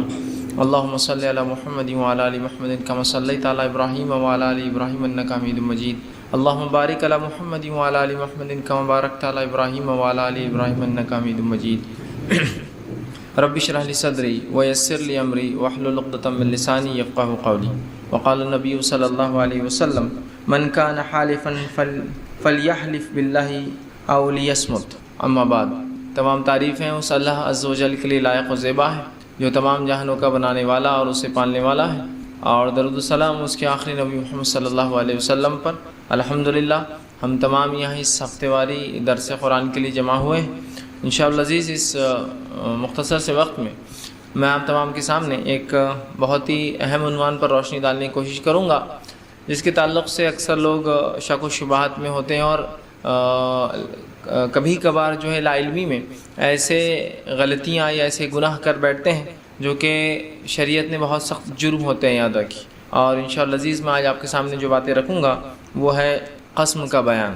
چند باتیں میں آپ کے سامنے جو ہے قسموں کے بارے میں رکھوں گا، اس کے جائز اور ناجائز اقسام کے بارے میں رکھوں گا، اور اگر قسم کو انسان پوری نہ کر سکے تو اس کا انشاءاللہ عزیز کفارہ کیا ہوتا ہے وہ میں آپ کے سامنے بہرحال رکھنے کی کوشش کروں گا. ٹھیک. اب بہرحال سب سے پہلی چیز تو یہ کہ قسم جو ہوتی ہے یہ ایک ایسی چیز ہوتی ہے کہ آپ جب کسی چیز کا ارادہ کرتے ہیں، کوئی چیز آپ اپنے نفس پر یا تو آپ کریں گے یا تو آپ نہ کریں گے، اس کے لیے آپ قسم اٹھاتے ہیں، یا کسی چیز کے بارے میں جو آپ سے گواہی مانگی جاتی ہے کہ ایسا ہوا یا ایسا دیکھا یا ایسا کیا، تو اس معاملے میں بھی آپ بہرحال قسم کھاتے ہیں. یاد رکھیں. ٹھیک. یا تو گواہی کی شکل میں جو پچھلا گزرا اس کے بارے میں، یا اگلا آپ کوئی کام کریں گے یا نہیں کریں گے اس تعلق سے آپ قسم کھا کر کہتے ہیں کہ میں جو ہے یہ کام کو اب بالکل نہیں کروں گا اللہ کی قسم ہے، یا یہ کام اللہ کی قسم میں کر کے رہوں گا، یا ایسا کام میرے سامنے اور میں نے دیکھا اللہ کی قسم ہے، یا ایسے لوگ تھے جو میرے سامنے فلاں کر رہے تھے اللہ کی قسم ہے. ٹھیک. تو قسم در حقیقت آپ اللہ رب العزت کو اس معاملے میں گواہ بناتے ہیں کہ اللہ گواہ ہے اس چیز پر کہ فلاں آدمی نے یہ کیا، اللہ گواہ ہے اس چیز پر کہ میں یہ کام نہیں کروں گا، اللہ گواہ اس بات پر کہ میں یہ کام کروں گا. ٹھیک ہے. تو یہ قسم جو ہوتی ہے یہ شریعت میں ایک اہم مقام رکھتی ہے. یاد رکھیے.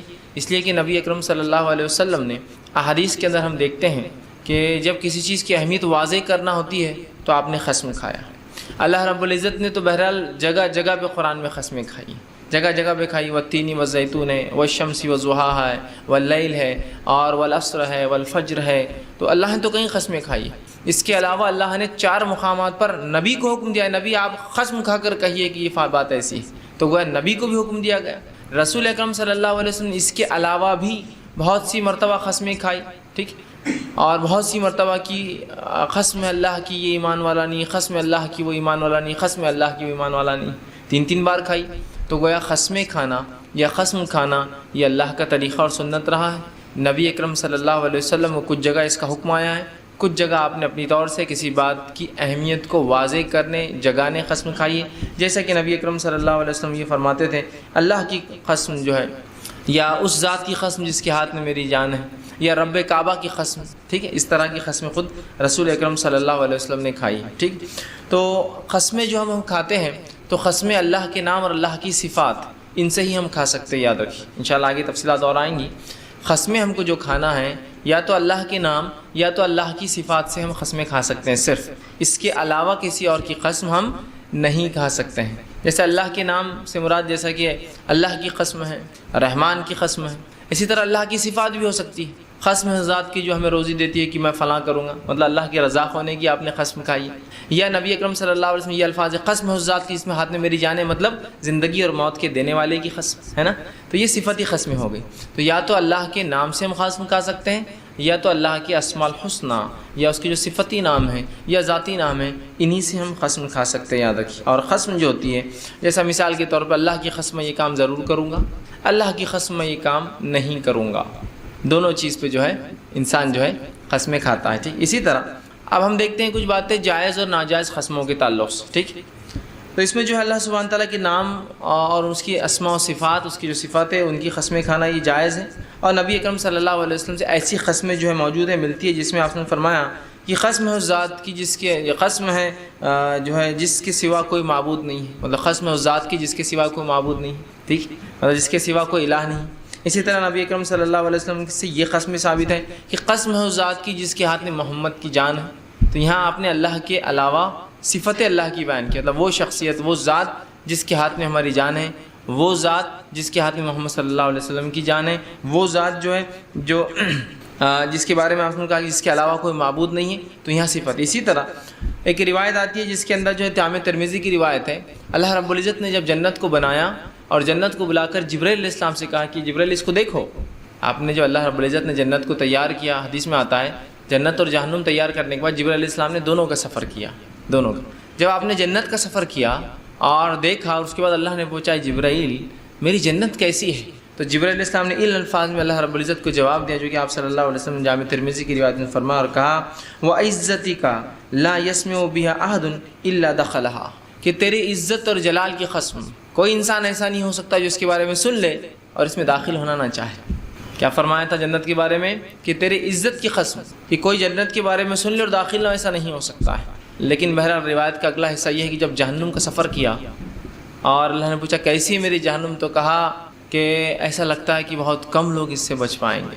جنت کے بارے میں کہا کہ تیری عزت کی قسم کوئی انسان سنے اور نہ جائے، ایسا ہو ہی نہیں سکتا، مطلب سننے کے بعد یا دیکھنے کے بعد ایسا ہو ہی نہیں سکتا کوئی انسان نہ اس میں جانے کی کوشش کرے۔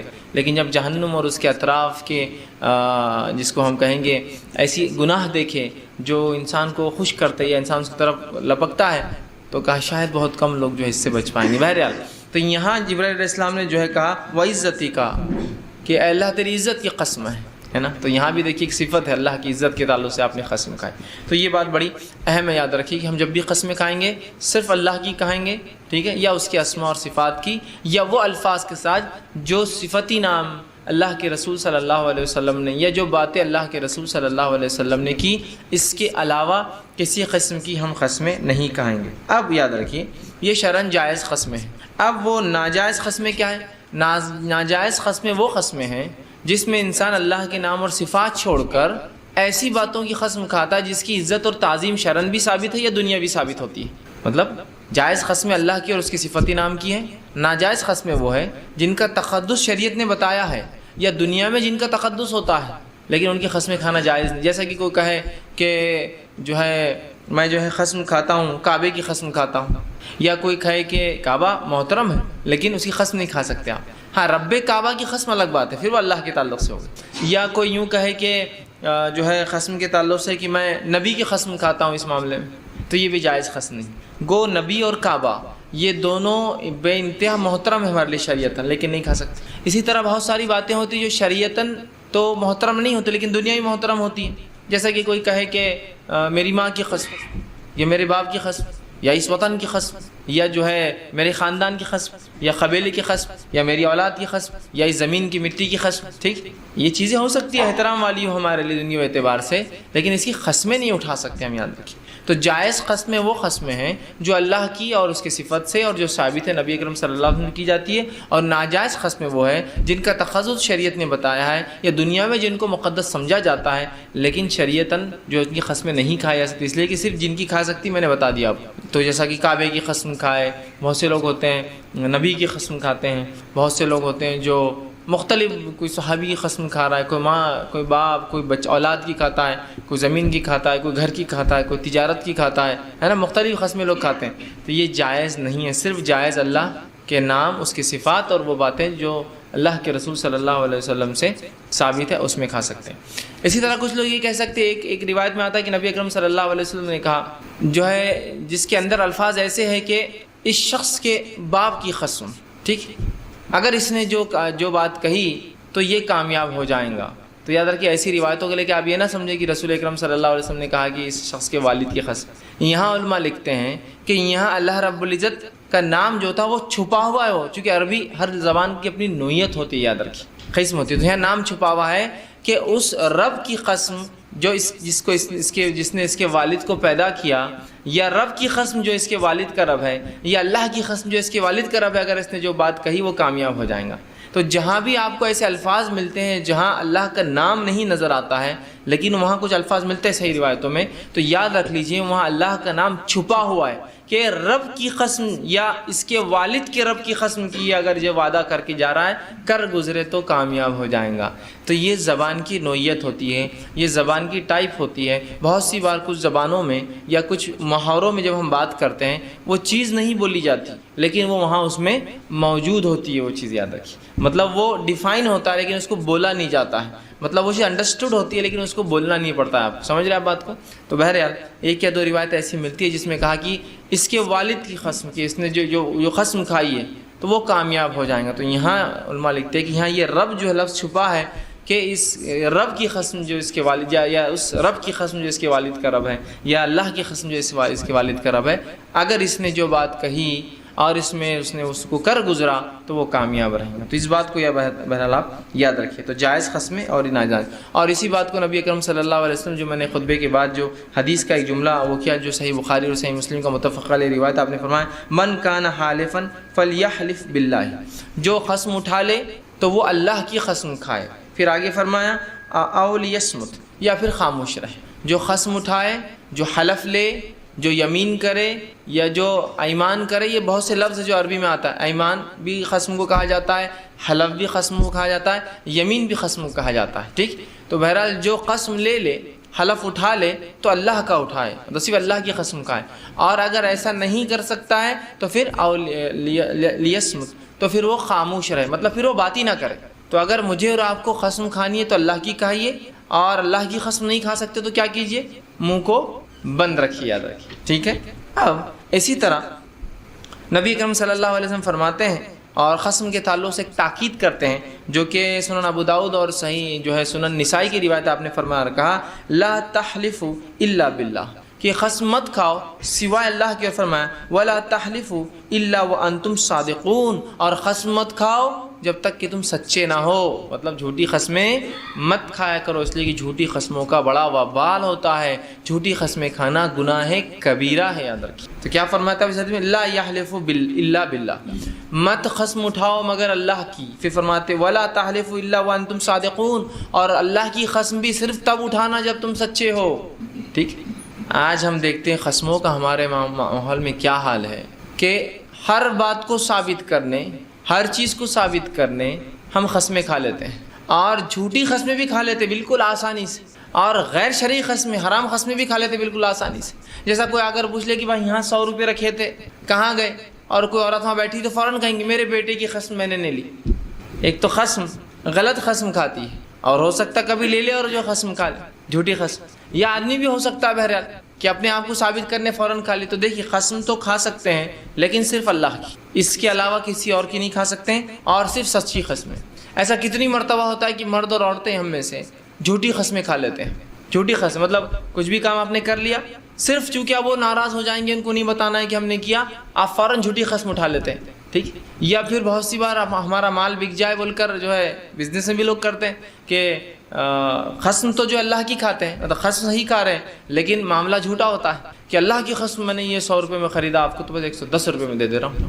یا قسم ہے بولنا بھی کافی، یاد رکھیے اللہ کا لفظ نہ بھی آئے تو قسم صرف اللہ کی ہوتی ہے، یاد رکھیے، ٹھیک۔ تو آپ کہہ رہے ہیں کہ میں فلاں، تو پھر جو قسمیں تو کھاتے ہیں مطلب اللہ کی، لیکن وہ قسمیں ہوتی ہے جھوٹی، تھوڑا سا مال بکانے کے لیے، تھوڑی سی بات منوانے کے لیے، تھوڑا سا کام جھوٹ بول کر، مطلب ایسی ایسی جگہ۔ اور ظاہر سی بات ہے قسم ایک قسم کی گواہی، یاد رکھیے کہ میں اللہ گواہ بناتا ہوں اس مسئلے پر کہ میں نے نہیں چرایا، اللہ گواہ اس مسئلے فلاں ہے۔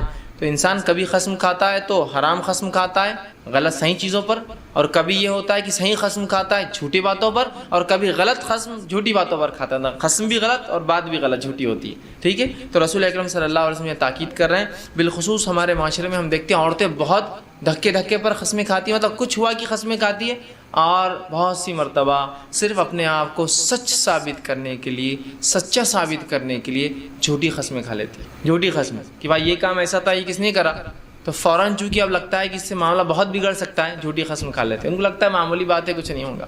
اور اکثر دیکھا جاتا ہے کہ اس معاملات کو عورتیں سمجھنے کو بھی تیار نہیں ہیں کہ ان کی شدتیں کیا ہوتی ہیں۔ آخرت میں اس کا مرد حضرات کچھ حد تک اس بات کو سمجھ اس لیے پاتے ہیں کہ اجتماعات میں چلے جاتے ہیں، کبھی جمعے کے خطبے میں کچھ نہ کچھ تو ایک وعید، تاکید، نصیحتیں ان کو ملتی رہتی ہے، لیکن عورتوں کا تو معاملہ یہ ہے، نہ اجتماعات میں ان کو کوئی داخلہ ہے، نہ یہ خود بھی پسند کرتی ہے، اب حالات تو یہ ہو گئے، اور نہ ہی کسی جمعے کے خطبے یا مسجدوں میں جاتے ہیں، نہ عیدین کے خطبے میں موجود ہوتی ہے، تو کوئی طرز تدریس سیکھنے سکھانے کا تو کوئی مزاج ہے ہی نہیں۔ تو لہٰذا بہت حد تک جو ہے اس باتوں کو معمولی سمجھ کے ہم قسموں کو جھوٹی یا حرام قسمیں، بچوں کی قسم، بیوی کی قسم، بھائی کی قسم، شوہر کی قسم، نبی کی قسم، جو ہے اس کی قسم، کعبے کی قسم، مدینے کی قسم، ہے نا، مختلف قسمیں، گنبد خضرا کی قسم، ٹھیک، قسمیں کھا لیتے ہیں۔ تو ایک تو یا تو قسم غلط کھاتے ہیں، یا پھر قسم تو صحیح کھاتے اللہ کی، اور تھوڑے سے مفاد اور فائدے کے لیے بات جھوٹی ہوتی ہے۔ تو آپ نے فرمایا الا وانتم صادقون، کہ پھر قسم مت لو جب تک کہ تم سچے نہ رہو، مطلب جھوٹی قسمیں کھانا بہت سنگین جرم، اور یاد رکھیے گناہ کبیرہ ہے، ٹھیک۔ اسی طرح جو ہے آپ صلی اللہ علیہ وسلم فرماتے ہیں اور کہتے ہیں ان قسموں کے تعلق سے جو اللہ کی نہیں ہوتی، آپ نے فرمایا اور کہا، یہ مسند احمد کی روایت ہے، فرماتے ہیں من حلف بغیر اللہ فقد اشرک، جس نے اللہ کے علاوہ کسی قسم کھائی اس نے شرک کیا، اللہ کے ساتھ چونکہ وہ شریک ٹھہرا رہا ہے نا، اس کو گواہ بنا رہا ہے، اپنے بیٹے کو، کعبے کو، رسول کو، جو کہ موجود نہیں ہیں، جو گواہی نہیں دے سکتے، جو ہر جگہ ہوتے بھی نہیں۔ ماں کی قسم کھا لی، ماں کیا دیکھ رہی تھی آپ کو اس معاملے پہ؟ تو اللہ کے علاوہ قسم کھانا کیا ہے معلوم آپ کو؟ یہ شرک ہے، تو اس لیے میں نے کہا کہ بہت سنگین جرم ہے لیکن اس کو معمولی سمجھتے ہیں. تو آپ نے فرمایا من حلف بغیر اللہ فقد اشرک، جس نے اللہ کے علاوہ کسی کی قسم اٹھا لی اس نے شرک کیا. اور ایک دوسری روایت میں جو مستدرک حاکم کی اور ابو داؤد کی روایت ہے، آپ نے فرمایا من حلف بغیر اللہ فقد کفر، جس نے اللہ کے علاوہ کسی قسم کا اس نے کفر کیا. دونوں الفاظ. تو اللہ کے علاوہ کسی اور کی قسم کھانا شرک اور کفر ہے، یاد رکھیں. اور میں سمجھتا ہوں آپ سمجھتے ہیں شرک کس کو کہتے ہیں اور کفر کس کو کہتے ہیں. سب سے سنگین جرم، جس جرم کے اوپر اللہ رب العزت کبھی جنت نہیں دیں گا، اس میں اول درجے پہ شرک، اور دوسرا درجہ جس جرم پہ اللہ جنت نہیں دیں گا وہ ہے کفر. اور جنت جو ہے دو ہی لوگوں پر حرام ہے، ایک مشرک پر اور ایک کافر پر. تو انسان وہ دو ہو جاتا ہے اگر وہ اللہ کے علاوہ قسم کھاتا ہے. تو اس کو ہم معمولی سمجھتے ہیں، کسی کی بھی قسم اٹھا لی، عورتیں کسی بھی قسم اٹھا لے رہی، مرد کسی کی بھی قسم اٹھا لے رہے، اور کبھی اگر سچی قسم بھی کھا رہے تو پھر جھوٹی اللہ کو مطلب جھوٹی قسم، مطلب بات جھوٹی ہے، قسم سچی. قسم تو اللہ کی لے رہے ہیں لیکن بات جھوٹی جس پر قسم کھائی جا رہی ہے. مال بیچنے کے لیے قسم کھا لیا، کسی کو اعتماد دلانے کے لیے قسم کھا لیا، کسی چیز سے بھروسہ آ جائے بول کے قسم کھا لیا، کوئی کام نکل جائے وقت پورتا بھی قسم کھا لی، بعد میں بولتے ہیں وہ جھوٹی قسم کھا لی تھے ہم نے. ٹھیک اندازہ لگا. اور کفارے کے لیے بھی تیار ہو جاتے ہیں بہت سے لوگ کہ وہ کفارہ ادا کر دیں، کھا لو جھوٹی قسم. یاد ہے کہ شریعت اگر کسی چیز کے لیے کفارہ دیتی ہے تو کفارہ اس لیے ہوتا ہے کہ آپ سے اگر قطعاً وہ کام ہو جائے، غلطی سے وہ کام ہو جائے، انجانے میں ہو جائے، تو اس کی بھرپائی دنیا کے اندر کچھ نہ کچھ حد تک ہو جائے، اس کے لیے کفارہ ہے. لیکن اس کا ہرگز مطلب نہیں کفارہ اس لیے کہ آپ اس چیز کو کرتے رہے اور بولے ہاں کفارہ تو ہے، نماز دیتے رہے. جیسے کہ اگر میں روزہ نہ رکھ پاؤں صحت کی وجہ سے، سفر کی وجہ سے، آگے حالات ایسے نہیں کہ میں کبھی روزہ رکھ پاؤں گا، تو ہر روزے کے بدلے میں ایک مسکین کو کھانا کھلاؤ، یہ کفارہ ہے. لیکن اس کا ہرگز مطلب یہ نہیں کہ میں تندرست رہ کر روزے چھوڑوں اور روز مسکین کو کھانا کھلاؤ. کفارہ ہوتا ہے اس لیے کہ انسان مجبور ہو جائے، غلطی ہو جائے، قطع ہو جائے تو دیا جائے. جیسے کہ ایک انسان چوری کر لے، چوری کرے تو اس کی سزا یہ ہے کہ اس کا ایک ہاتھ کاٹا جائے. اگر وہ نادم ہوتی ہے اس کا کفارہ بھی ہے، آدمی کا کفارہ بھی ہو جاتا ہے اس میں اور سزا بھی ملتی ہے اس کو. لیکن اس کا ہرگز مطلب یہ نہیں کہ چوری کرو ہاتھ کاٹ لیں گے اپن، تم ہاتھ کٹا لینا، تمہارا چوری کر لو، چلو یہ بات اگلی بار تم کر لینا، تمہارا ہاتھ کٹا دیں گے اپن. ٹھیک، لیکن پیسہ تو مل جائے گا نا، ایک ہاتھ نہیں رہا کیا ہوا، پیسہ تو اپنے پاس آئیں گا نا، سمجھ رہا. تو اس کا ہرگز مطلب ہے. تو اگر قسم کا کفارہ شریعت نے دیا ہے تو اس کا ہرگز مطلب ہی نہیں کہ آپ جھوٹی قسمیں کھا اور اس کا کفارہ ادا کرتے رہیں. کہ اگر شریعت یہ کہتی ہے کہ اللہ توبہ قبول کرتا ہے تو اس کا ہرگز مطلب نہیں کہ اللہ یہ کہہ رہا آپ گناہ کرو. اس کا مطلب یہ جو گناہ ہو جاتے ہیں، جو لرزی سے ہو جاتی ہے، جو خطائیں ہو جاتی ہے، جو غلطیاں ہو جاتی ہے، اس کے بدلے میں آپ کو کفارے کے طور پر توبہ دی گئی ہے. لیکن اس کا ہرگز مطلب نہیں گناہ کرو ہاں توبہ کر لیں گے، چلو آپ یہ گناہ کر لیں گے توبہ. اور یہ گمان بہت سے لوگوں کو ہوتا ہے کہ جوانی میں گناہ کر لیں گے، آخر مرتے وقت توبہ کر لیں گے، ہے نا، یا بڑھاپے میں توبہ کر لیں گے، اور وہ بڑھاپے تک نہیں پہنچے تو، ہے نا. تو توبہ اس لیے تو نہیں ہے نا کہ آپ جو ہے اس کو ایک غلط چیز میں استعمال کریں. اگر میں آپ کو ربڑ دوں اور کہوں کہ پینسل سے جو غلط نشانات پڑ جاتے ہیں تو ربڑ سے مٹا لیں، تو اس کا ہرگز مطلب نہیں کہ آپ نشانات مارتے جائیں اور مٹاتے جائیں. یہ تو لگ جائے تو اس کے لیے اریزر دیا گیا، لیکن ہم سمجھتے ہیں اریزر اس لیے کہ لگاؤ، کرو اور پھر اس کو وہ کرو. تو بہرحال اس کا کفارہ ہوگا. لیکن اللہ کے علاوہ قسم کھانا شرک ہے، اللہ کے علاوہ قسم کھانا کفر ہے. اب آئیے قسموں کی اقسام کیا ہوتی ہے وہ بھی دیکھ لیتے ہیں تاکہ ان کو دیکھ لیں گے اور پھر انشاءاللہ اس کا کفارہ بھی آپ کے سامنے رکھ دوں گا. ٹھیک. اب قسموں کی اقسام میں جو سب سے پہلی قسم ہے وہ ہے جو ہے قسم جو ہے وہ غموس ہے. غموس ایسی قسم ہوتی ہے کہ جس میں آدمی جان بوجھ کر جھوٹ بولتا ہے. قسم کی پہلی قسم کیا ہے؟ جس کو کہتے ہیں غموس کہتے ہیں. اس میں ہوتا یہ کہ انسان جان بوجھ کر جھوٹی قسم کھاتا ہے. اس کو پتہ ہے کہ یہ مال 90 کا نہیں ہے اور میں 100 میں بیچ رہا ہوں، جھوٹ بول رہا ہوں، لیکن بولتا میں نے 90 میں لایا، آپ کو 100 میں دے رہا ہوں.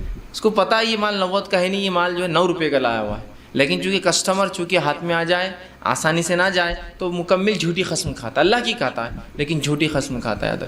اسی لیے نبی اکرم صلی اللہ علیہ وسلم نے تاجر کے تعلق سے فرمایا کہ روز قیامت تاجر جو ہوں گے، سچا تاجر جو ہوگا، اس کا حساب انبیاؤں کے ساتھ ہوگا. کس کا؟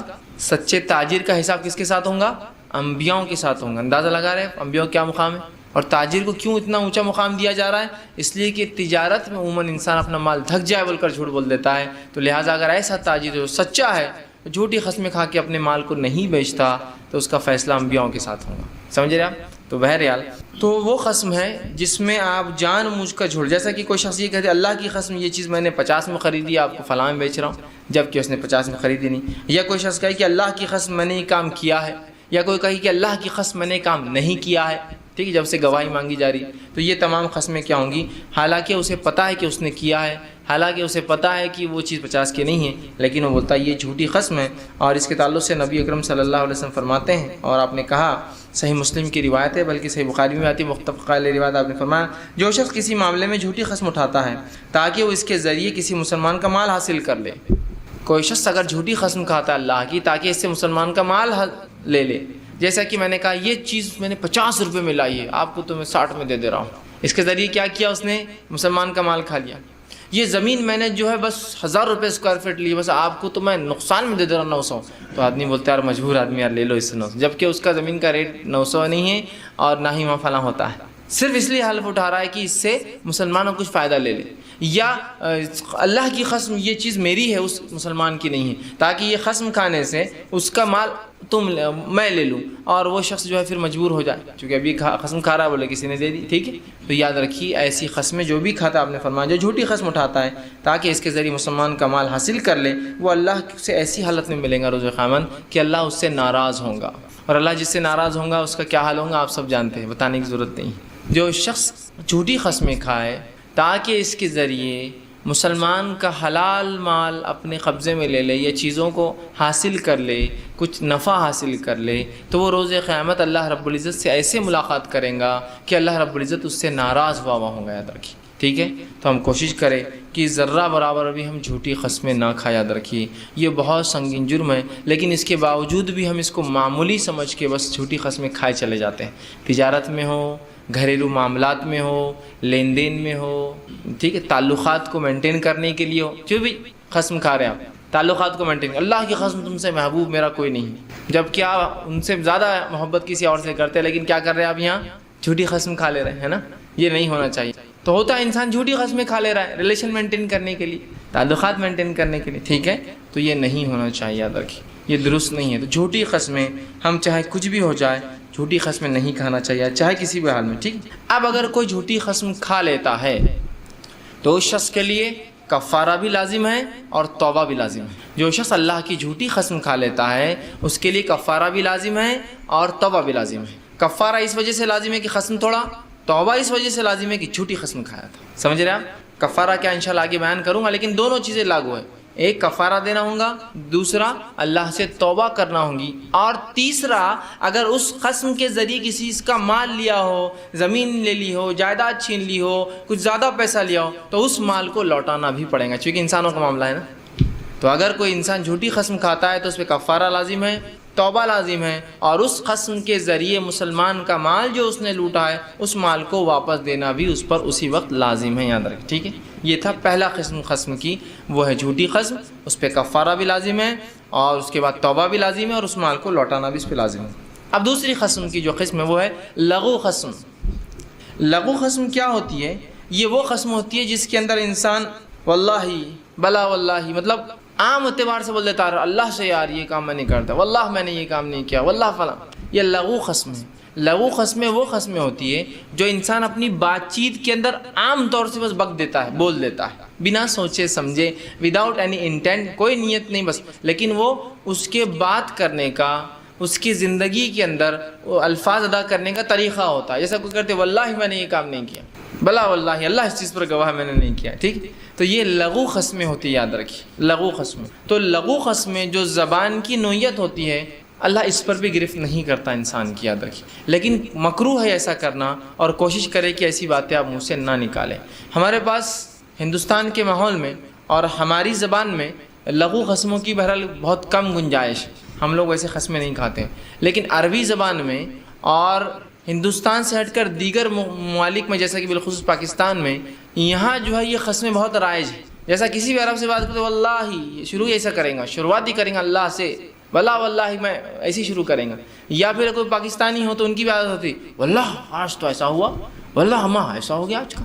تو یہ اس میں ہندوستان میں، لیکن ہم لوگ ایسی قسمیں لغو قسموں کا سسٹم نہیں ہے، بس رائج ہی نہیں ہے وہ سب، لیکن ان زبانوں میں ہوتی ہے. یہ اور بھی کچھ زبانیں ہوں گی جس کے اندر جو اردو اور عربی سے ہٹ کر، جو ہم بہرحال میں ہر کلچر کو تو نہیں جانتا ہوں، وہاں لوگ کھاتے ہوں گے بائی گاڈ بول کر بولتے، یا واللہ مطلب اللہ سے، وللہ مطلب اللہ کے لیے. ٹھیک ہے، تو اس معاملے میں یاد رکھیں جو لغو قسمیں ہوتی ہے، جو قسمیں انسان ان انٹینشنلی زبان کے اندر کھا دیتا ہے، اس پر اللہ پکڑ نہیں کرتا، لیکن ایسی قسموں سے احتیاط کرنا چاہیے. اس کو کراہت سے دیکھا گیا ہے، اس کو منع کیا گیا ہے. اللہ رب العزت ایسی قسموں کے تعلق سے جو بنا سوچے سمجھے انسان کھا لیتا ہے فرماتا ہے اور کہتا ہے، اور اللہ نیو کا سورہ مائدہ سورہ نمبر 5 آیت نمبر 79 میں اللہ نے فرمایا اور کہا لا یواخذکم اللہ باللغو فی ایمانکم ولکن یواخذکم بما عقدتم الایمان، کہ اللہ تمہارے اس قسموں پہ تمہاری گرفت نہیں کرتا جو تم باللغو فی ایمانکم، جو بات میں تم بات کے چلن میں بول دیتے ہو، جس کو ہم کہیں گے لغو قسم بولتے ہیں۔ اللہ تمہارا مواخذہ پکڑ ان قسموں پہ نہیں کرے گا جو تم بات میں کر دیتے ہو، البتہ جو ارادے کے ساتھ تم قسم کرتے ہو اس قسموں پہ اللہ تم کو پکڑتا ہے، جس کے تعلق سے اللہ نے کہا یواخذکم بما عقدتم، کہ جن قسموں کو تم ارادے سے کھاتے ہو۔ کہ کوئی کہہ رہا ہے کہ کسی نے کہا کہ اللہ گواہ ہے یار یہ چیز، یا واللہ میں نے یہ چیز جو ہے 100 میں خریدی، اس کے بعد بات کرنے میں سمجھو اس نے وہ کر رہا ہے، ان انٹینشنلی بول دیا، اور کوئی کہے رک جاؤ ایک منٹ، کیا تم واقعی میں اللہ کی قسم کھاتے ہو کہ تم یہ چیز 100 میں لائی؟ اب یہاں جو ہے وہ وعدہ لے رہا ہے، اس سے خاص قسم کھلا رہا ہے، کیونکہ کچھ لوگوں کی عادت، سمجھو ایک آدمی کی عادت یہ ہے واللہ واللہ واللہ ہر چیز پہ بولتا ہے۔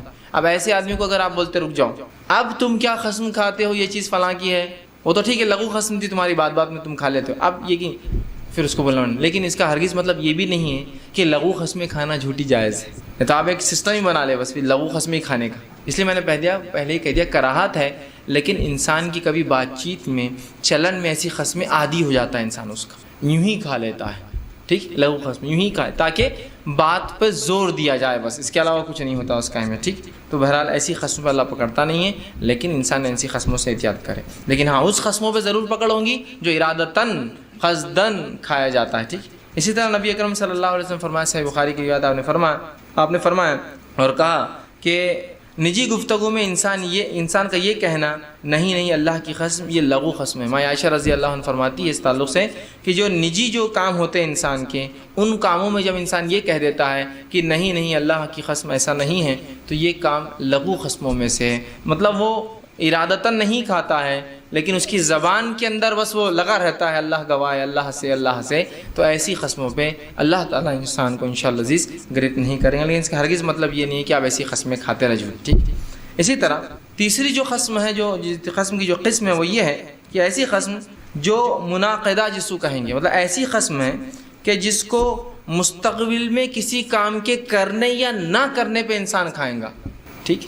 جیسا کہ کوئی انسان کہے کہ اب جو ہے اللہ کی قسم میں یہ کام نہیں کروں گا، آنے والا فیوچر میں کھا رہا ہے، اللہ کی قسم یہ کام تو کر کے رہوں گا، فیوچر کی بات کر رہا ہے، ٹھیک۔ تو ایسی قسمیں یاد رکھیے، یہ قسمیں جو ہے یہ قسم کی تیسری قسم ہے، اور یہ بھی قسمیں یاد ہے، اور یہ ارادتاً ہوتی ہے، یہ وہ لغو قسمیں نہیں ہوتی، ٹھیک ہے، ارادتاً ہوتی ہے۔ لغو قسمیں تو بات کے اندر کی جاتی ہے اور جو ہو رہا ہے اس پہ بولتا ہے انسان، جیسا کہ یہ اللہ کی قسم آج تو ہزاروں لوگ تھے جبکہ 100 لوگ تھے، لیکن اب وہ بہت بتانے کے لیے صرف بہت موب تھا جمع بول رہا ہے، آپ کر رکو ایک منٹ، اللہ گواہ رکھ کے کہتے ہو کتنے، نہیں مطلب میں ایسے ایمفسائز کرنے کے لیے بول رہا تھا، ٹھیک۔ لیکن جب کوئی بات فیوچر کے لیے بول رہا ہے تو ظاہر سی بات ہے ارادے والی قسم ہے جو ہونے والے اس میں، تو اس کو پورا کرنا اس پہ، چونکہ یہ لغو قسمیں نہیں ہوں گی، ٹھیک۔ تو اگر کوئی انسان ارادے کے لیے قسم کا کہ میں ایسا کام ہرگز نہیں کروں گا، اب میں فلاں کروں گا، تو یہ قسمیں یاد رکھیے بہت اہم ہے، اور ان قسموں پہ پکڑ ہے، جیسا کہ سورہ مائدہ کے آیت 69 میں نے فرمایا تھا وَلَكِنْ يُؤَاخِذُكُم بِمَا عَقَّدتُّمُ الْأَيْمَانَ، اللہ ان قسموں پہ تمہیں ضرور پکڑیں گا جو تم ارادتاً قصداً کھاتے ہو، تو یہ انہی میں جو ہے شامل ہے، یاد رکھیے، اور اس معاملے میں انسان بہت احتیاط کرے، ٹھیک۔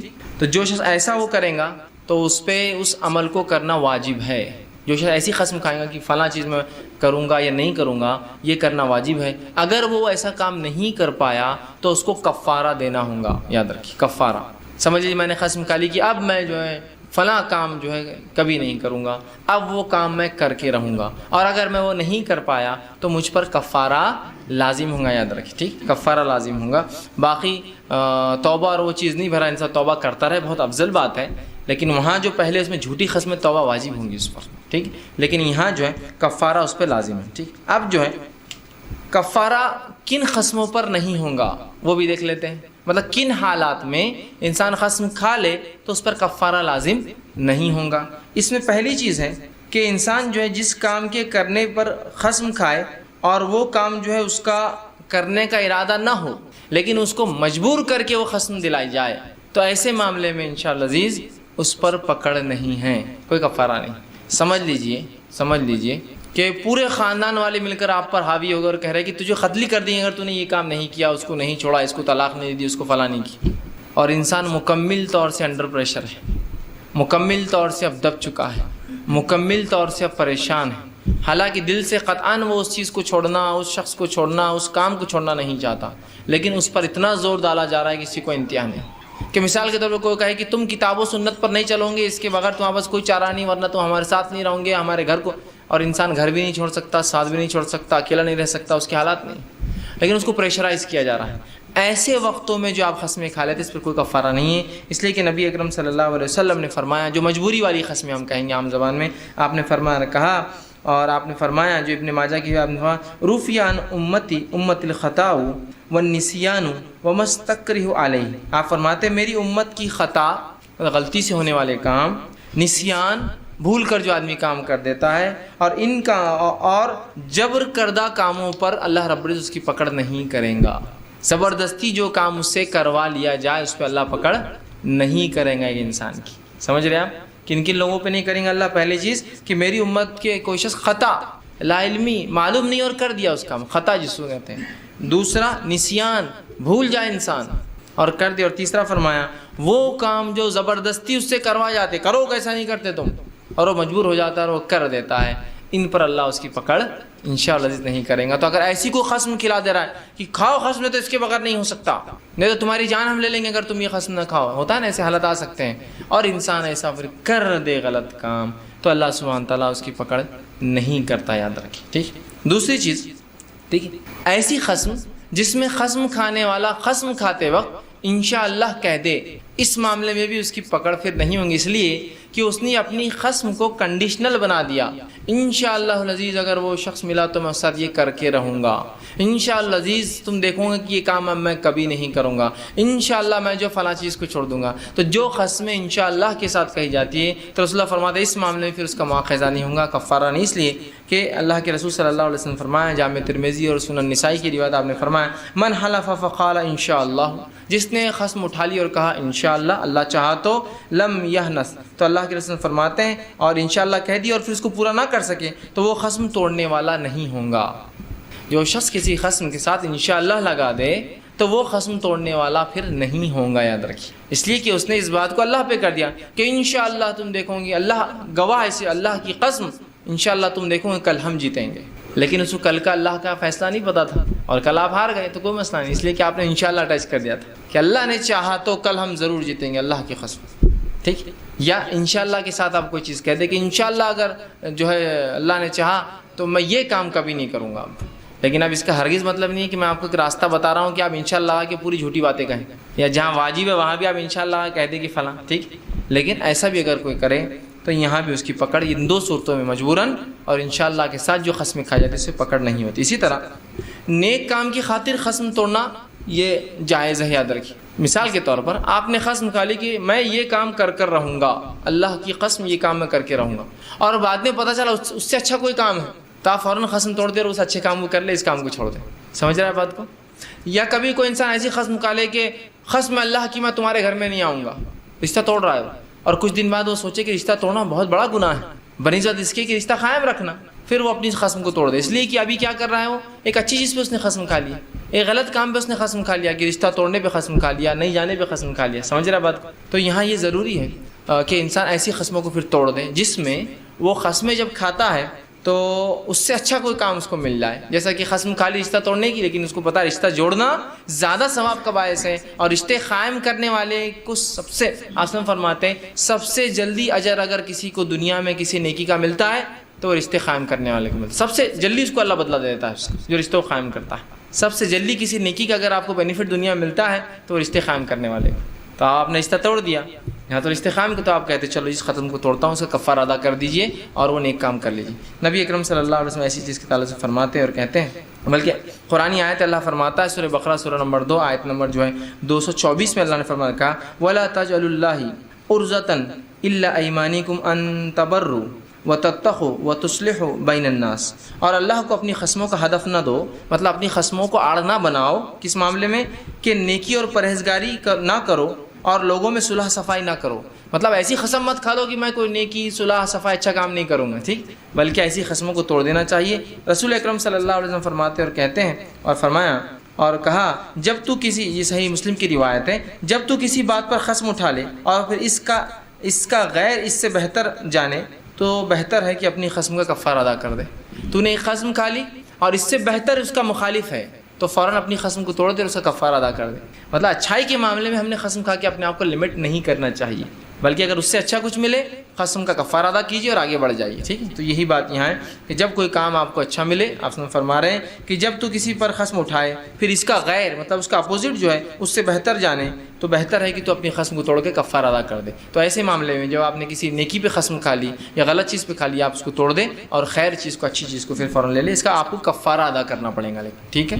اسی طرح قسم ڈالنے والے کی بات پوری کرنا بھی آپ پر واجب ہے, یاد رکھیے. اس کا کیا معنی ہوا؟ اس کا معنی یہ ہوا کہ اگر کوئی شخص ایسی قسم آپ پر ڈالے جو قسم آپ پوری کر سکتے ہیں, آپ میں وہ طاقت ہے, تو اس کو پورا کرنا چاہیے. پھر اس کو پورا کرنا چاہیے آپ, ٹھیک ہے. جیسے کوئی کہے کہ اللہ کی قسم تم پر فلاں چیز میری کر دو اور آپ میں مکمل طاقت ہے اس کی, تو آپ کر سکتے ہیں. جیسا کہ ایک واقعہ آتا ہے جو مسند احمد کی روایت ہے. 2 عورتیں ایک بار ملی تو ایک عورت نے دوسری عورت کو کچھ کھجور کھانے کے لیے دیے, ٹھیک. اس نے اس میں سے کچھ کھجور کھائے اور بقیہ کے بارے میں اس نے کہا کہ اللہ کی ہے تم کو قسم, تم یہ کھجور بھی کھا لو. مطلب وہ بہت چاہتی تھی کہ اس کی بہن جو ہے اس کھجور کو بھی کھا لے, اور اس میں پوری طاقت تھی. مطلب ایسا کوئی معاملہ نہیں تھا کہ اس نے بہت کلو میں اور سیروں میں کھجور لا دی جس کی وجہ سے وہ نہیں کھا سکے. وہ چند کھجوریں تھی, حدیث میں آتا چند, ہو سکتا 2 4 5 کھجوریں ہوں گی, اور وہ بہن چاہتی ہے کہ میری یہ بہن یہ کھجوریں کھا لے. اس نے کہا اللہ کی تم پر قسم یہ کھجوروں کو تم ختم کر دو. اس نے انکار کر دیا, دوسری عورت نے انکار کر دیا. نبی اکرم صلی اللہ علیہ وسلم اس واقعے کو دیکھا تو آپ نے فرمایا اور کہا اس کی قسم پوری کر. مطلب جو قسم عورت نے تجھ پہ ڈالی اس کی قسم پوری کر, بے شک اس کا گناہ اس پر ہوگا جو امکان کے باوجود قسم کو پوری نہ کرے. سمجھ رہے آپ؟ امکان ہے کہ آپ وہ قسم پوری کر سکتے اور اس کے باوجود بھی آپ اس قسم کو پوری نہ کرے تو گناہ آپ کو ملیں گا, ورنہ نہیں ملیں گا. ادھر کی کنڈیشن اپلائڈ ہے. کسی نے آپ کو 3 کھجور دیا اور وہ کہہ رہا ہے کہ بھائی 2 کھا لیا, یہ بھی 1 کھا لو, تو کھا لیجیے نا, چونکہ امکان ہے کہ وہ تیسری کھجور کھانے سے کچھ نہیں ہونے والا, آپ کو 2 کھجور کھا چکے تب آپ گناہ کر. لیکن اگر امکان نہیں ہے, آلریڈی 2 کھجور آپ کے لیے بہت زیادہ تھی, آپ کے شوگر لیول کے لیے اور بہت سے مسائل کے لیے, تو آپ کہیں کہ یہ قسم مجھ پر ضروری نہیں ہے ماننا, اس لیے کہ اب میرے پہ بوجھ ہو جا رہی ہے. اس لیے کہ اللہ بھی کسی نفس کو لا یکلف اللہ نفسا الا وسعها, اللہ کسی نفس کو اس کے طاقت سے زیادہ نہیں آزماتا, تو پھر یہاں کیسے آزمائیں گا, ٹھیک ہے. لیکن اگر کوئی ایسی قسم ڈالتا ہے جو آپ پوری کر سکتے ہو تو ضرور اس کو پوری کرنے کی کوشش کریں. جیسا کہ اگر آپ کو حاکم وقت ہے اور آپ کے اس پاور سے آپ کچھ کر سکتے ہیں مسلمان, اور کوئی کہ اللہ کی قسم ہے تم پر, تم کو یہ کام تو امت کا کرنا ہی ہوگا, اور مکمل طاقت ہونے کے باوجود آپ نہ کرو تو آپ گناہ گار ہیں. لیکن اگر طاقت نہیں, آپ کوشش کر رہے ہیں اور جہاں تک ہو سکتا کوشش تو کر رہے ہیں لیکن وہ کام نہیں ہو سکتا, تو پھر اللہ اس معاملے میں آپ کو چھوڑتا ہے. تو اگر قسم آپ کو دی جائے تو اس کو بھی کرنا چاہیے, لیکن اس کا ہرگز مطلب نہیں. بہت سی بار عورتوں میں یہ بات بہت ہوتی ہے, تم کو قسم ہے یہ تم کو کرنا ہی پڑے گا, یا حسد اور جلن کی بنیاد پہ قسمیں ڈال دیتی, تم کو قسم ہے تم وہ کپڑے نہیں پہننا اس دن کیونکہ میں پہنوں گی اس دن. تو ایسی قسمیں کیوں اپنی قسموں کو آپ خواہ چھوٹے موٹے مفادات اور فائدوں کے لیے استعمال کرتے ہیں, جبکہ قسمیں بڑے فائدوں کے لیے, قسمیں گواہی کے لیے, قسمیں امپورٹنس ہے, قسموں کی بڑی اہمیت ہے شریعت, ٹھیک ہے. اس بات کو آپ یاد رکھیں, ٹھیک. اسی طرح قسم کا دار و مدار قسم کھانے والے کی نیت پر ہے, یاد رکھیے. قسم کا دار و مدار قسم کھانے والے کی نیت پر ہے. جیسا کہ اگر کوئی کہے کہ میں اب جو ہے اس پر جو ہے زمین پر نہیں سوؤں گا, اور اس کی نیت یہاں زمین سے مراد کیا ہے, بستر پہ نہیں سوؤں گا, ٹھیک. تو قسم کھانے والے کی نیت پر پوری قسم ڈپینڈ ہے, یاد رکھیے. ہوتا ہے نا کوئی کہہ دے کہ جو ہے میں جو ہے اب سے جو ہے کاٹن پر نہیں سوؤں گا, تو اس کا ہرگز مطلب نہیں کاٹن نہیں پہنوں گا, سوؤں گا نہیں اس پر میں, مطلب میں رضائی کاٹن کی نہیں بناؤں گا لیکن کپڑے پہن سکتا ہوں اس کے میں, ٹھیک. تو قسم کھانے والے کی نیت پر اس کا مکمل دار و مدار, جیسے حرام مال کا ہے, تو اگر کوئی قسم کھا رہا ہے کہ میں اس زمین پر نہیں سوؤں گا, اور زمین سے اس کی مراد ہے اس بستر پہ جو یہاں بچھا ہے, سمجھ رہا, اس بستر پہ جو ایسا کوئی کہے کہ میں تمہاری زمین پر نہیں سوؤں گا, اس کا مطلب یہ کہ اس کے زمین کے اوپر جو چیز ہے اس پر نہیں سوؤں گا, تو اس کا ہرگز مطلب یہ نہیں کہ وہ کسی جگہ زمین پہ نہیں سوئے گا, اس کو ہمیشہ پلنگ پہ سونا پڑے گا. وہ اس کی نیت پر, اس سے پوچھنا ہوگا ہاں کیا نیت ہے, وہ کہیں گا میری انٹینٹ یہ تھا کہ اس کا مطلب اس کے گھر کی زمین پر نہیں سوؤں گا, اس کے گھر کے بستر پر نہیں سوؤں گا, اس کے گھر کے گدے پر نہیں سوؤں گا. تو یہاں قسم کھانے والی کی نیت کے اوپر قسم ہوتی ہے, وہ بہتر جانتا ہے کہ کس نیت سے اس نے وہ قسم کھائی تھی, یاد رکھیے. جیسا میں اب تمہارے پاس نہیں آؤں گا, اور اس کی نیت تھی کہ جب تک تم اس گھر میں رہوں گے میں تمہارے پاس نہیں آؤں گا, چونکہ یہ گھر جو ہے فلاں آدمی کا جو کہ حرام کام کرتا ہے, تو اس کا ہرگز مطلب نہیں ہے کہ میں کوئی بھی تمہارے گھر میں، اس کا مطلب ہے میں اس گھر میں تمہارے نہیں ہوں جب تک تم اس آدمی کے گھر میں رہو گے. سمجھ رہے ہیں بات کو؟ تو خصم کھانے والے کی نیت پر خصم ہوتی ہے، اور وہ بہتر جانتا ہے اس نے کس نیت سے وہ خصم کھائی تھی. ٹھیک، اب خصم ادا نہ کرنے کا کفارہ کیا ہے وہ بھی دیکھ لیتے ہیں. بہت سے لوگ سوال کرتے ہیں. تو خصم ادا کرنے کا کفارہ بہت آسان ہے، جس کو اللہ رب العزت نے جو ہے سورہ مائدہ سورہ نمبر 5 اور آیت نمبر جو ہے 79 کے اندر جو ہے 79 کے اندر بیان کیا. ٹھیک ہے، وہ آیت لمبی تھی، قصہ تو ہم نے پہلے پڑھا کہ اللہ تمہاری گرفت نہیں کرتا ان باتوں پر جو تم یوں ہی قسمیں بات بات میں کھا لیتے ہو، لیکن ان پر گرفت کرتا ہے جو باتیں تم جان بوجھ کر کرتے ہو، ارادتاً کرتے ہو. پھر آگے اللہ نے فرمایا اور اگر کوئی اس بات کو پورا نہ کر پائے جس قسم کو اس نے ارادتاً کیا تھا، قصداً جان بوجھ کر کیا تھا، اس کا حل اللہ رب العزت نے دیا اور فرمایا فَكَفَّرَتُهُ اطعام 10 مساکین. اب اگر تم میں سے کوئی شخص اس قسم کو پوری نہ کر سکے تو وہ کھانا کھلائے 10 مسکینوں کو. پہلی چیز غریبوں کو. آگے فرمایا من اوسط ما تطعمون اہلیکم، وہ کھانا جو اوسط ایوریج لیول کا ہو جو تم اپنے گھر والوں کو کھلاتے ہو. کبھی ہوتا نا آدمی بہت اچھا کھانا کھاتا دعوتوں میں، کوئی بہت ہی کم کھانا ہے، لیکن اوسط ایوریجلی آپ دن بھر میں کیا کھاتے ہیں یا مہینے بھر میں کیا کھاتے ہیں، وہ کھانا آپ کو 10 مسکین کو کھلانا پڑے گا. تو کہا اوسطی ما تطعمون اہلیکم، وہ اوسط کھانا ایوریج فوڈ جو آپ اپنے گھر والوں کو کھلاتے ہو. پہلا کفارے کا پہلا ہو. پہلے کیا کرنا ہے؟ اگر آپ نے قسم کو توڑنا ہے، کفارہ ادا کرنا ہے، تو پہلا چاہے قسم جھوٹی تھی، چاہے قسم جو ہے قصدن تھی لیکن اب مجبوراً توڑنا پڑا، یا قسم ایسی تھی کہ اچھا کام مل جائے اسے تو آپ توڑ رہے ہیں، تو کسی بھی صورت میں آپ کو جو دینا کفارہ پہلا 10 مسکینوں کو کھانا کھلانا، وہ کھانا جو ایوریج فوڈ آپ کھاتے ہیں ایک وقت کا. اب الگ الگ 10 کھلا دیجئے یا ایک ساتھ بلا کے 10 کو کھلا دیجئے، یہ ڈیپینڈ ہے، لیکن 10 مسکینوں کو. آگے اللہ نے فرمایا اور فرمایا او کسوتہم، یا پھر ان کو کپڑے پہنا دے 10 لوگوں کو، 10 کو کھانا کھلائے. پہلی شرط کنڈیشن کفارے کی. 10 کو نہیں کھلانا ہے کھانا تو پھر 10 کو کپڑے پہنائیں، ایسی بھی کنڈیشن ہو سکتی ہے. ٹھیک ہے، دوسری چیز مطلب لیکن قرآن کی ترتیب کو فالو کرنا ضروری ہے، یاد رکھیے سیکوینسنگ فالو کرنا ضروری ہے. تو پہلا 10 مسکینوں کو کھانا، دوسرا 10 مسکینوں کو کپڑا. پھر فرمایا او تحریر رقبہ، یا پھر کسی غلام مسلم مومن غلام کو آزاد کر دے، تحریر کر کے دے دے کہ بھائی یہ اتنا کام کرے بعد تو آزاد ہو جائے گا، یا تجھے میں نے آزاد کر دیا قسم کے کفارے کے بدلے. ٹھیک ہے، یا تو پھر مسلم لونڈی یا مسلم غلام کو آزاد کر دے. تیسری چیز آگے اللہ نے فرمایا لم یجد فصیام 3 ایام، اور اگر کوئی یہ سب بھی نہ کر پائے، مطلب 10 مسکینوں کھانا نہیں کھلا سکتا، 10 مسکینوں کپڑے نہیں پہنا سکتا، ایک غلام آزاد نہیں کر سکتا، تو کیا کرے؟ پھر فرمایا 3 دن کے وہ روزے رکھے. آخری یہی ہے یا آخری ہے ہمارے پاس ہوتا کیا، قسم توڑ دیتے اور سب سے آخری سٹیپ میں چل جاتے، کیونکہ 3 دن کے روزے میں کچھ نہیں جاتا اپنا. 10 مسکینوں کھانا کھلاؤ، 10 مسکینوں کپڑا پہناؤ، غلام آزاد کرو، کاسٹلی ہے. نہیں، ترتیب قرآن کی فالو کرنا ہوگا. پہلے 10 مسکینوں کھانا، مسکین کی غیر موجودگی میں 10 مسکینوں کپڑا، 10 کپڑے کی غیر موجودگی میں غلام کو آزاد کرنا. اب غلام کا تو معاملہ آج کل سوال نہیں رہا، تو پھر 3 دن کے روزے. ٹھیک ہے، پھر 3 دن کے روزے. کہا کہ تو 3 دن کے روزے ایامن ذالک کفارۃ ایمانکم اذا خلفتم، یہ ان چیزوں کے لیے تو یہ غلام آزاد کریں جیسے کہ طاقت نہیں تو پھر 3 دن کے روزے رکھے. آگے فرما رکھیں اور یہ تمہاری قسموں کا کفارہ ہے. تو یہ ہماری قسموں کا کفارہ ہے. ٹھیک، 4 چیزیں جو آپ کر سکتے ہیں. پہلا اسٹیپ وائز 10 مسکین کو کھانا، 10 مسکین کو کپڑا، ایک غلام مسلم لونڈی یا غلام آزاد کرنا، اور چوتھا کچھ نہ ہو تو پھر 3 دن کے روزے رکھنا. روزوں کے تعلق سے آپ ایک ساتھ بھی رکھ سکتے ہیں اور الگ الگ بھی رکھ سکتے ہیں، جیسی آپ کو سہولت صحت حالات ہو آپ بہرحال اس میں کر سکتے ہیں. تو یہ تھا قسموں کا بہرحال کفارہ.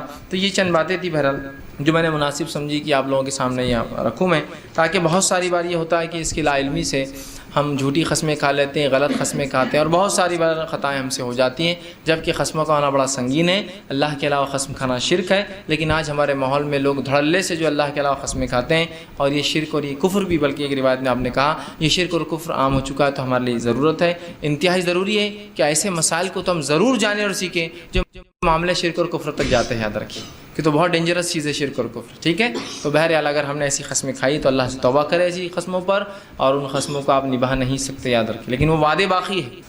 قسمیں در حقیقت گواہی یہ وعدے کے لیے لی جاتے ہیں نا. آپ سے کوئی کہے کہ اللہ کی قسم میں فلاں کام نہیں کروں گا، لیکن اس نے قسم اللہ کی نہیں کی، یہ کہا کہ رسول اللہ کی قسم میں نے فلاں کام نہیں کروں گا، تو قسم تو غلط ہے، اس کی قسم تو باقی نہیں ہے، لیکن وعدہ تو باقی ہے نا، جس سے کیا تھا کہ بھائی میں یہ کام نہیں کروں گا. ٹھیک ہے، لیکن علم نہیں تھا کہ بھائی یہ قسم حرام ہے. نہیں کھا سکتے. حالانکہ رسول اللہ صلی اللہ علیہ وسلم کی ذات مقدس ہے، لیکن آپ قسم نہیں کھائیے. قسم صرف اللہ کی یا اس کے اسماء الحسنہ کی، یا پھر رسول اللہ نے جس طرح سے اس کی صفتوں کی قسمیں کھائی ہیں وہ آپ کر سکتے ہیں بس. ٹھیک ہے، تو بہرحال اس کو جاننا انتہائی ضروری تھا. انشاءاللہ عزیز جو ہے چند باتیں میں اگلے اتوار جب جمع ہوں گی ہم، تو انشاءاللہ میں نظروں کے تعلق سے رکھوں گا، چونکہ قسموں کے بعد ایک چیز جو ہوتی ہے وہ نظر ہوتی ہے. نظر سمجھتے ہیں نا، منت اس کو کہتے ہیں. بہرحال تو کچھ باتیں نظروں کے تعلق سے بہرحال رکھنے کی کوشش کروں گا. میں اپنی بات کو اسی پہ ختم کروں گا. اللہ رب العزت سے آخر میں دعا ہے کہ اللہ سبحانہ تعالیٰ جو کچھ کہا سنا گا اس عمل کی توفیق عطا فرمائے. ہم تمام کو جو ہے اپنے دین زندگی کے تمام معاملات و کتاب و سنت کے مطابق ڈھالنے کی توفیق عطا فرمائے. جو کچھ خطا اور غلطیاں ہم سے ہوئی اس کو معاف کرے. جب تک ہمیں زندہ رکھے اسلام اور ایمان پر زندہ رکھے. خاتمہ ایمان پر ہو. آخر دعوانا الحمد للہ رب العالمین. سبحان ربک رب العزت عما یصفون وسلام علی المرسلین والحمد للہ رب العالمین. بسم اللہ الرحمن الرحیم. الحمد للہ رب العالمین والصلاة والسلام علی خاتم النبیین والمرسلین. رب اشرح لی صدری ویسر لی امری واحلل عقدۃ من لسانی یفقہوا قولی. اما بعد. کسی نے ایک سوال کیا ہے، کیا قسم کا مطلب یہ بھی ہے کہ ہم صرف یہ کہہ دیں کہ فلاں کام کریں گے لیکن اللہ کی قسم نہ کہیں؟ تو کیا یہ بھی قسم ہوگی جس میں قسم کا لفظ نہ کہہ کر صرف کچھ بات کہہ دے؟ تو دیکھیے، جب کوئی انسان یہ کہتا ہے کہ یہ کام میں کروں گا، یہ کام میں نہیں کروں گا، جس پر وہ قسم نہیں کھاتا ہے، تو یہ ارادہ ہے اس کا، اس پر کوئی مواخذہ نہیں ہے اس کا، وہ اس کا ارادہ ہے. ایسا میں کہوں کہ میں کل جو ہے اس آدمی سے بات کروں گا، میں اس آدمی سے کبھی بات نہیں کرنے کی کوشش کروں گا، تو یہ آپ کا ارادہ ہے یاد رکھیں. لیکن جب ارادے پہ آپ قسم کھا لیں تو آپ کو پھر اس ارادے کو پورا کرنا واجب ہو جاتا ہے. تو جب آپ یہ کہیں کہ کل میں وہ کام کروں گا، کل یہ کام سے میں بچنے کی کوشش کروں گا، اب میں وہ کام کبھی نہیں کروں گا، اب یہ کام میں نہیں کرنے کی کوشش کروں گا، تو یہ آپ کے ارادوں میں شامل ہوتا ہے. یہ قسمیں نہیں ہیں، اس پر کوئی کفارہ نہیں ہے، کوئی پکڑ نہیں ہے، یہ آپ کے ارادے ہیں. اور اگر کسی بری چیز پہ آپ نے ارادہ کیا ہو نہ کرنے کا، تو ایک اچھا ارادہ میں سمجھتا ہوں اس پہ قائم ہو جائیے. اور کسی اچھی چیز سے کرنے کا ارادہ کیا ہو تو کوشش کرے کہ آج نہ کر پائے تو کبھی نہ کبھی اس کو کرتے. لیکن یہ یقیناً ارادوں میں شامل ہوں گا. جب آپ کسی کام کے کرنے کے لیے کہیں کہ یہ کروں گا، یہ نہیں کروں گا، یہ ارادہ ہے، یہ قسموں میں شمار نہیں ہوگا. جی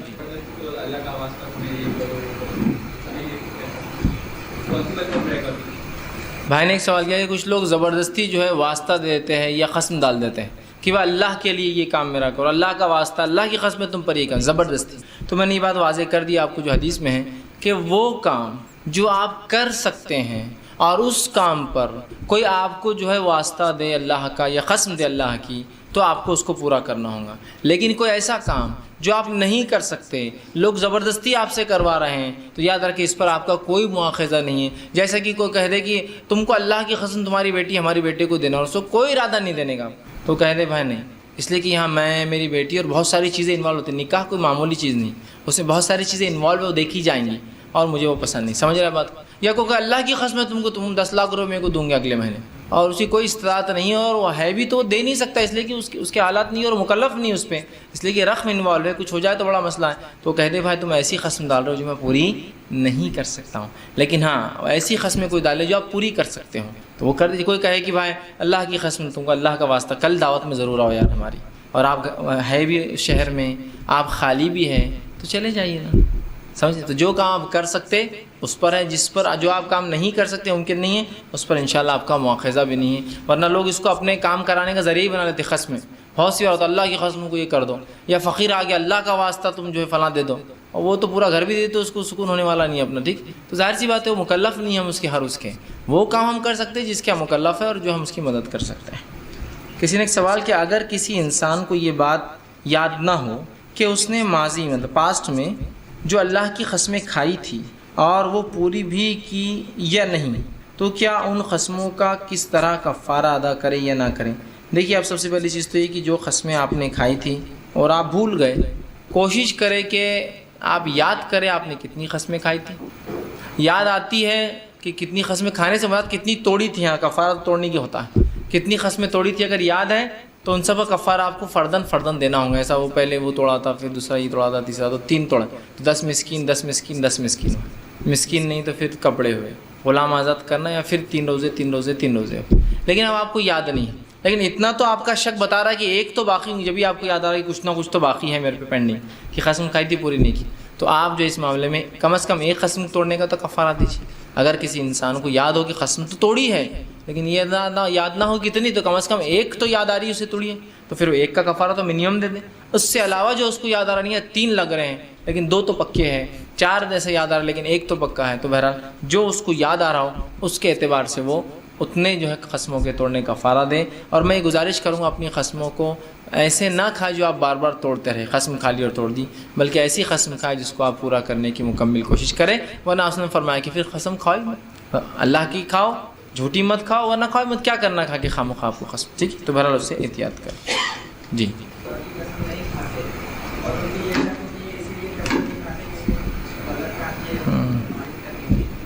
بھائی نے ایک سوال کیا کہ اگر کوئی شخص ہے جو اس کو لوگ بول رہے ہیں کہ تم ماں باپ کی قسم کھاؤ, اور وہ بول رہا ہے کہ میں اللہ کی قسم کھاؤ تو ماں باپ کی نہیں کھا سکتا ہوں, تو وہ لوگ کہہ رہے ہیں کہ پھر ہم کو شک ہے تم نے کچھ کیا اس لیے ماں باپ کی نہیں کھا رہے.